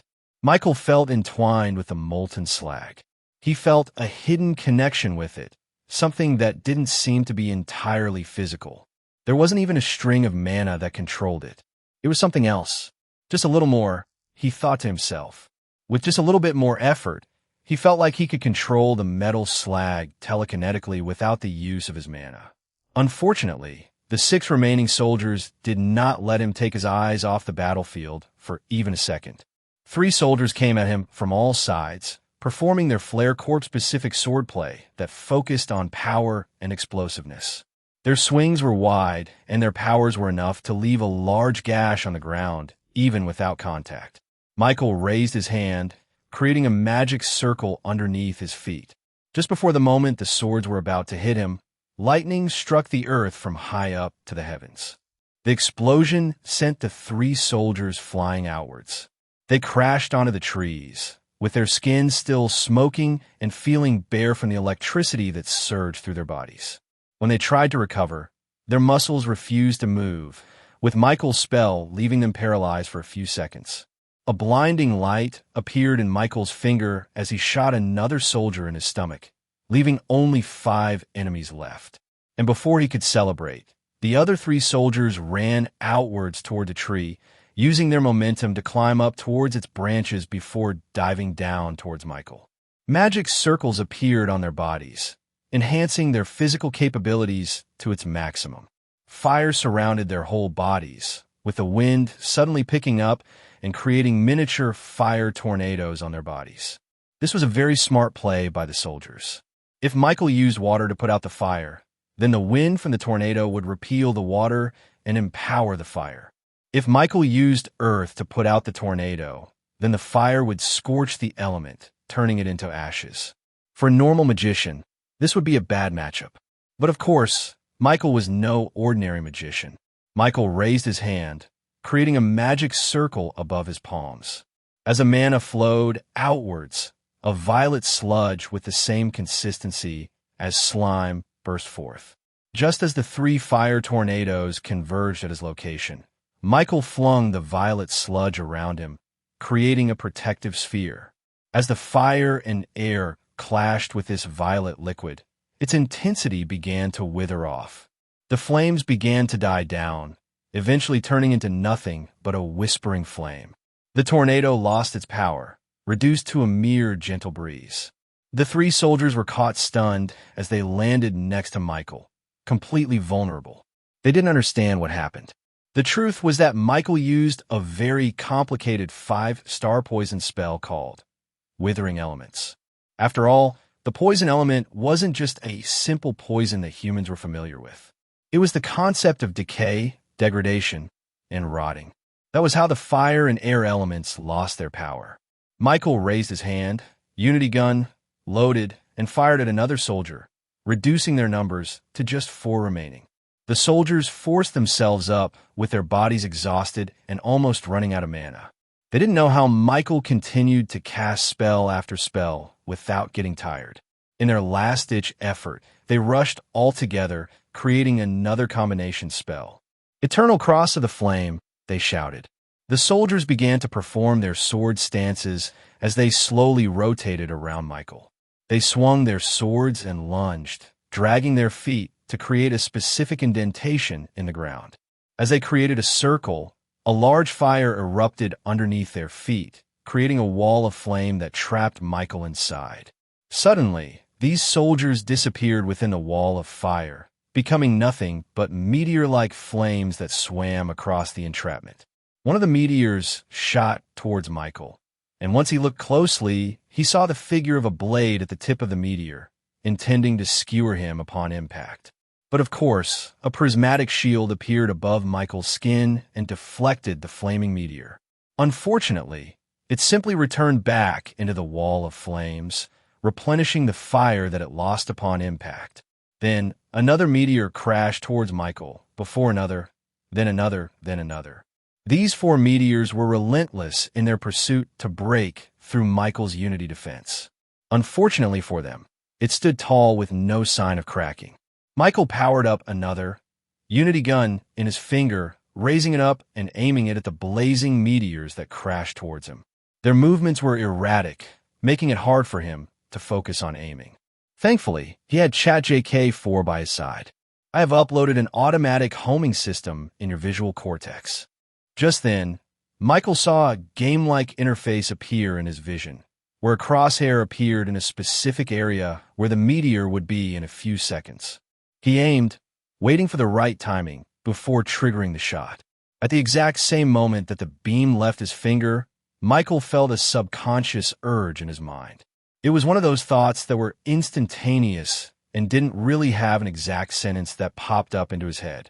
It was simply a connection of ideas, the firing of neurons in his brain.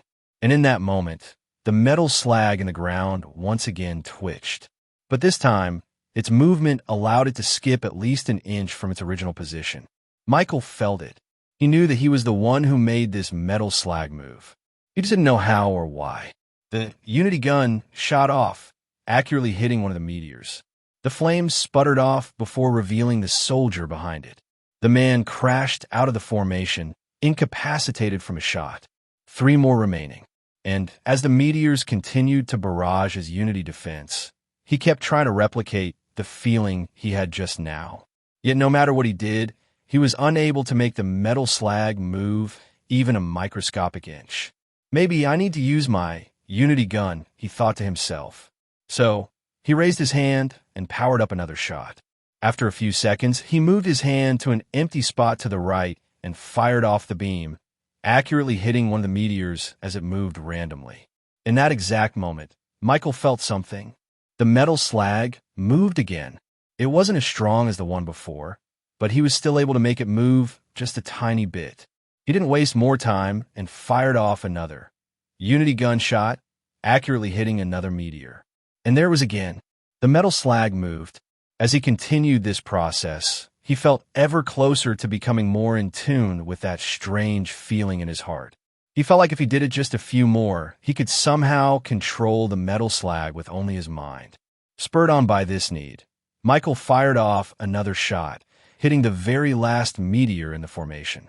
Just a little bit more, Michael said, but as he looked around, there were no more meteors left. The entire 10-man Flare Corp army was defeated.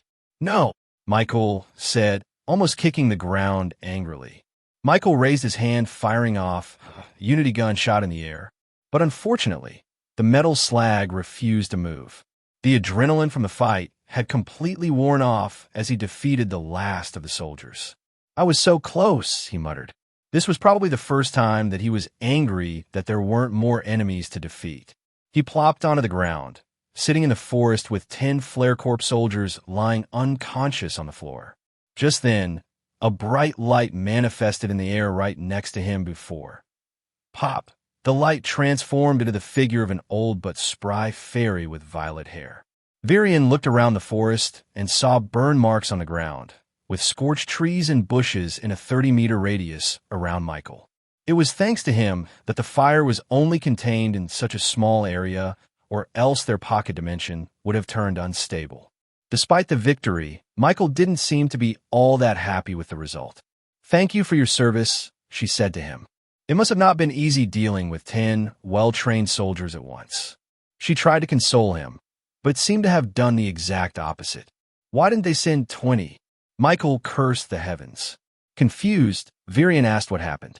"It's that," he said, pointing to an irregularly shaped metal ball on the ground, made from a molten steel blade. I almost felt my abilities awaken. The only explanation to that phenomenon was that it was an ability. Telekinesis was a very common type of spell in the world. However, it always necessitated a magic circle and mana to accomplish. That was the physics of this world. However, he was able to move that metal slag even without any sort of mana from his body. He would have seen it. He would have felt it if mana made that metal move. But it didn't. The fact that it was only activated once he started shooting his Unity gun owed more to this fact. That's... Virion wanted to say that that wasn't possible. Awakening an ability despite being only in the first stage of body formation was supposed to be impossible. Even the genius humans couldn't achieve that.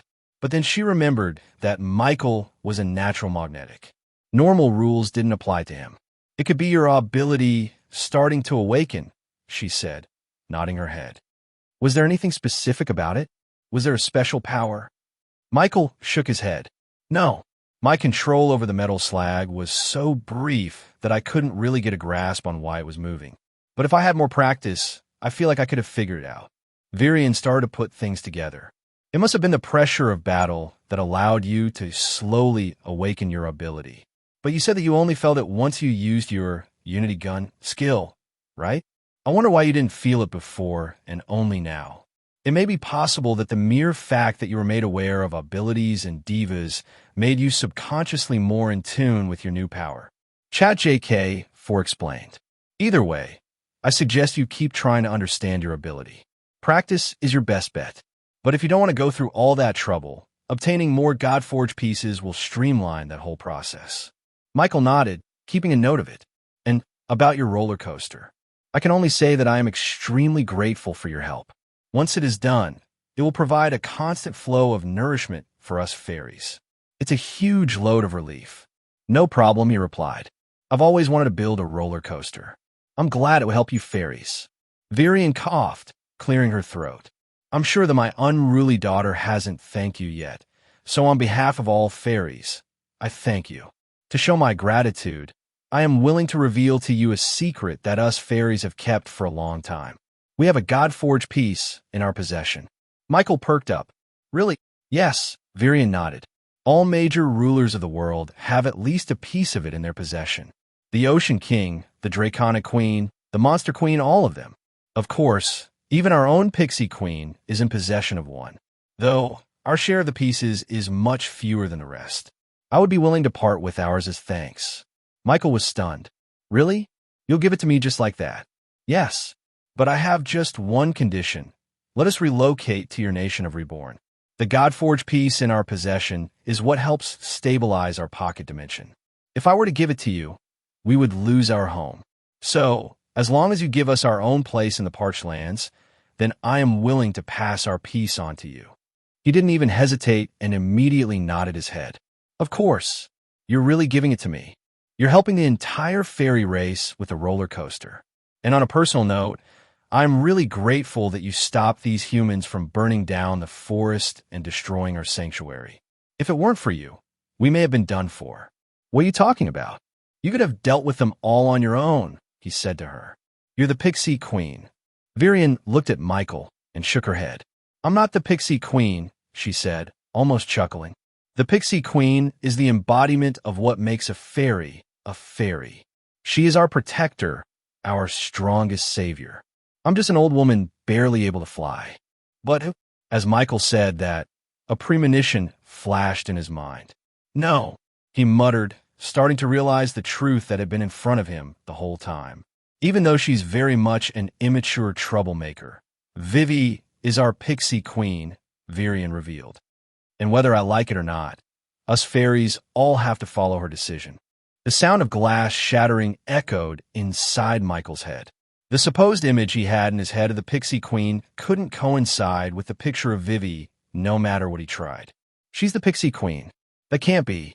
In hindsight, there were a lot of clues that would have led Michael to this discovery. The fact that she could command the entire village of fairies to move out of the forest and into the unknown Parched Lands should have been the first clue. And when they first met, she was the one who noticed him in the village, even when he concealed his entire presence with no mana leakage. It seemed that there was a camouflage technique that could fool even his supreme talent in magic, her personality. If she had acted more like Virian, he would have immediately been suspicious of her true identity. But instead, she acted like a spoiled brat, throwing Michael off. How was he supposed to know? The Pixie Queen was supposed to be in the same league as the King of the Ocean. I'm not sure how to feel about this, Michael said, massaging the crease on his forehead. Knowing this information would have dampened his spirits. Just then, Virian said something that he really wanted to hear. Do you want to see the Godforged piece? Of course, he nodded his head like an eager dog and followed Virian back to the pocket dimension. As he transported himself to the territory of the fairies, he saw a few scorched trees and destroyed tentacles. The battle with the Flare Corp army certainly did a number on the environment, but thankfully, it didn't affect much of the fairies' village. The Mushroom King sat on the outskirts, its spores wiggling.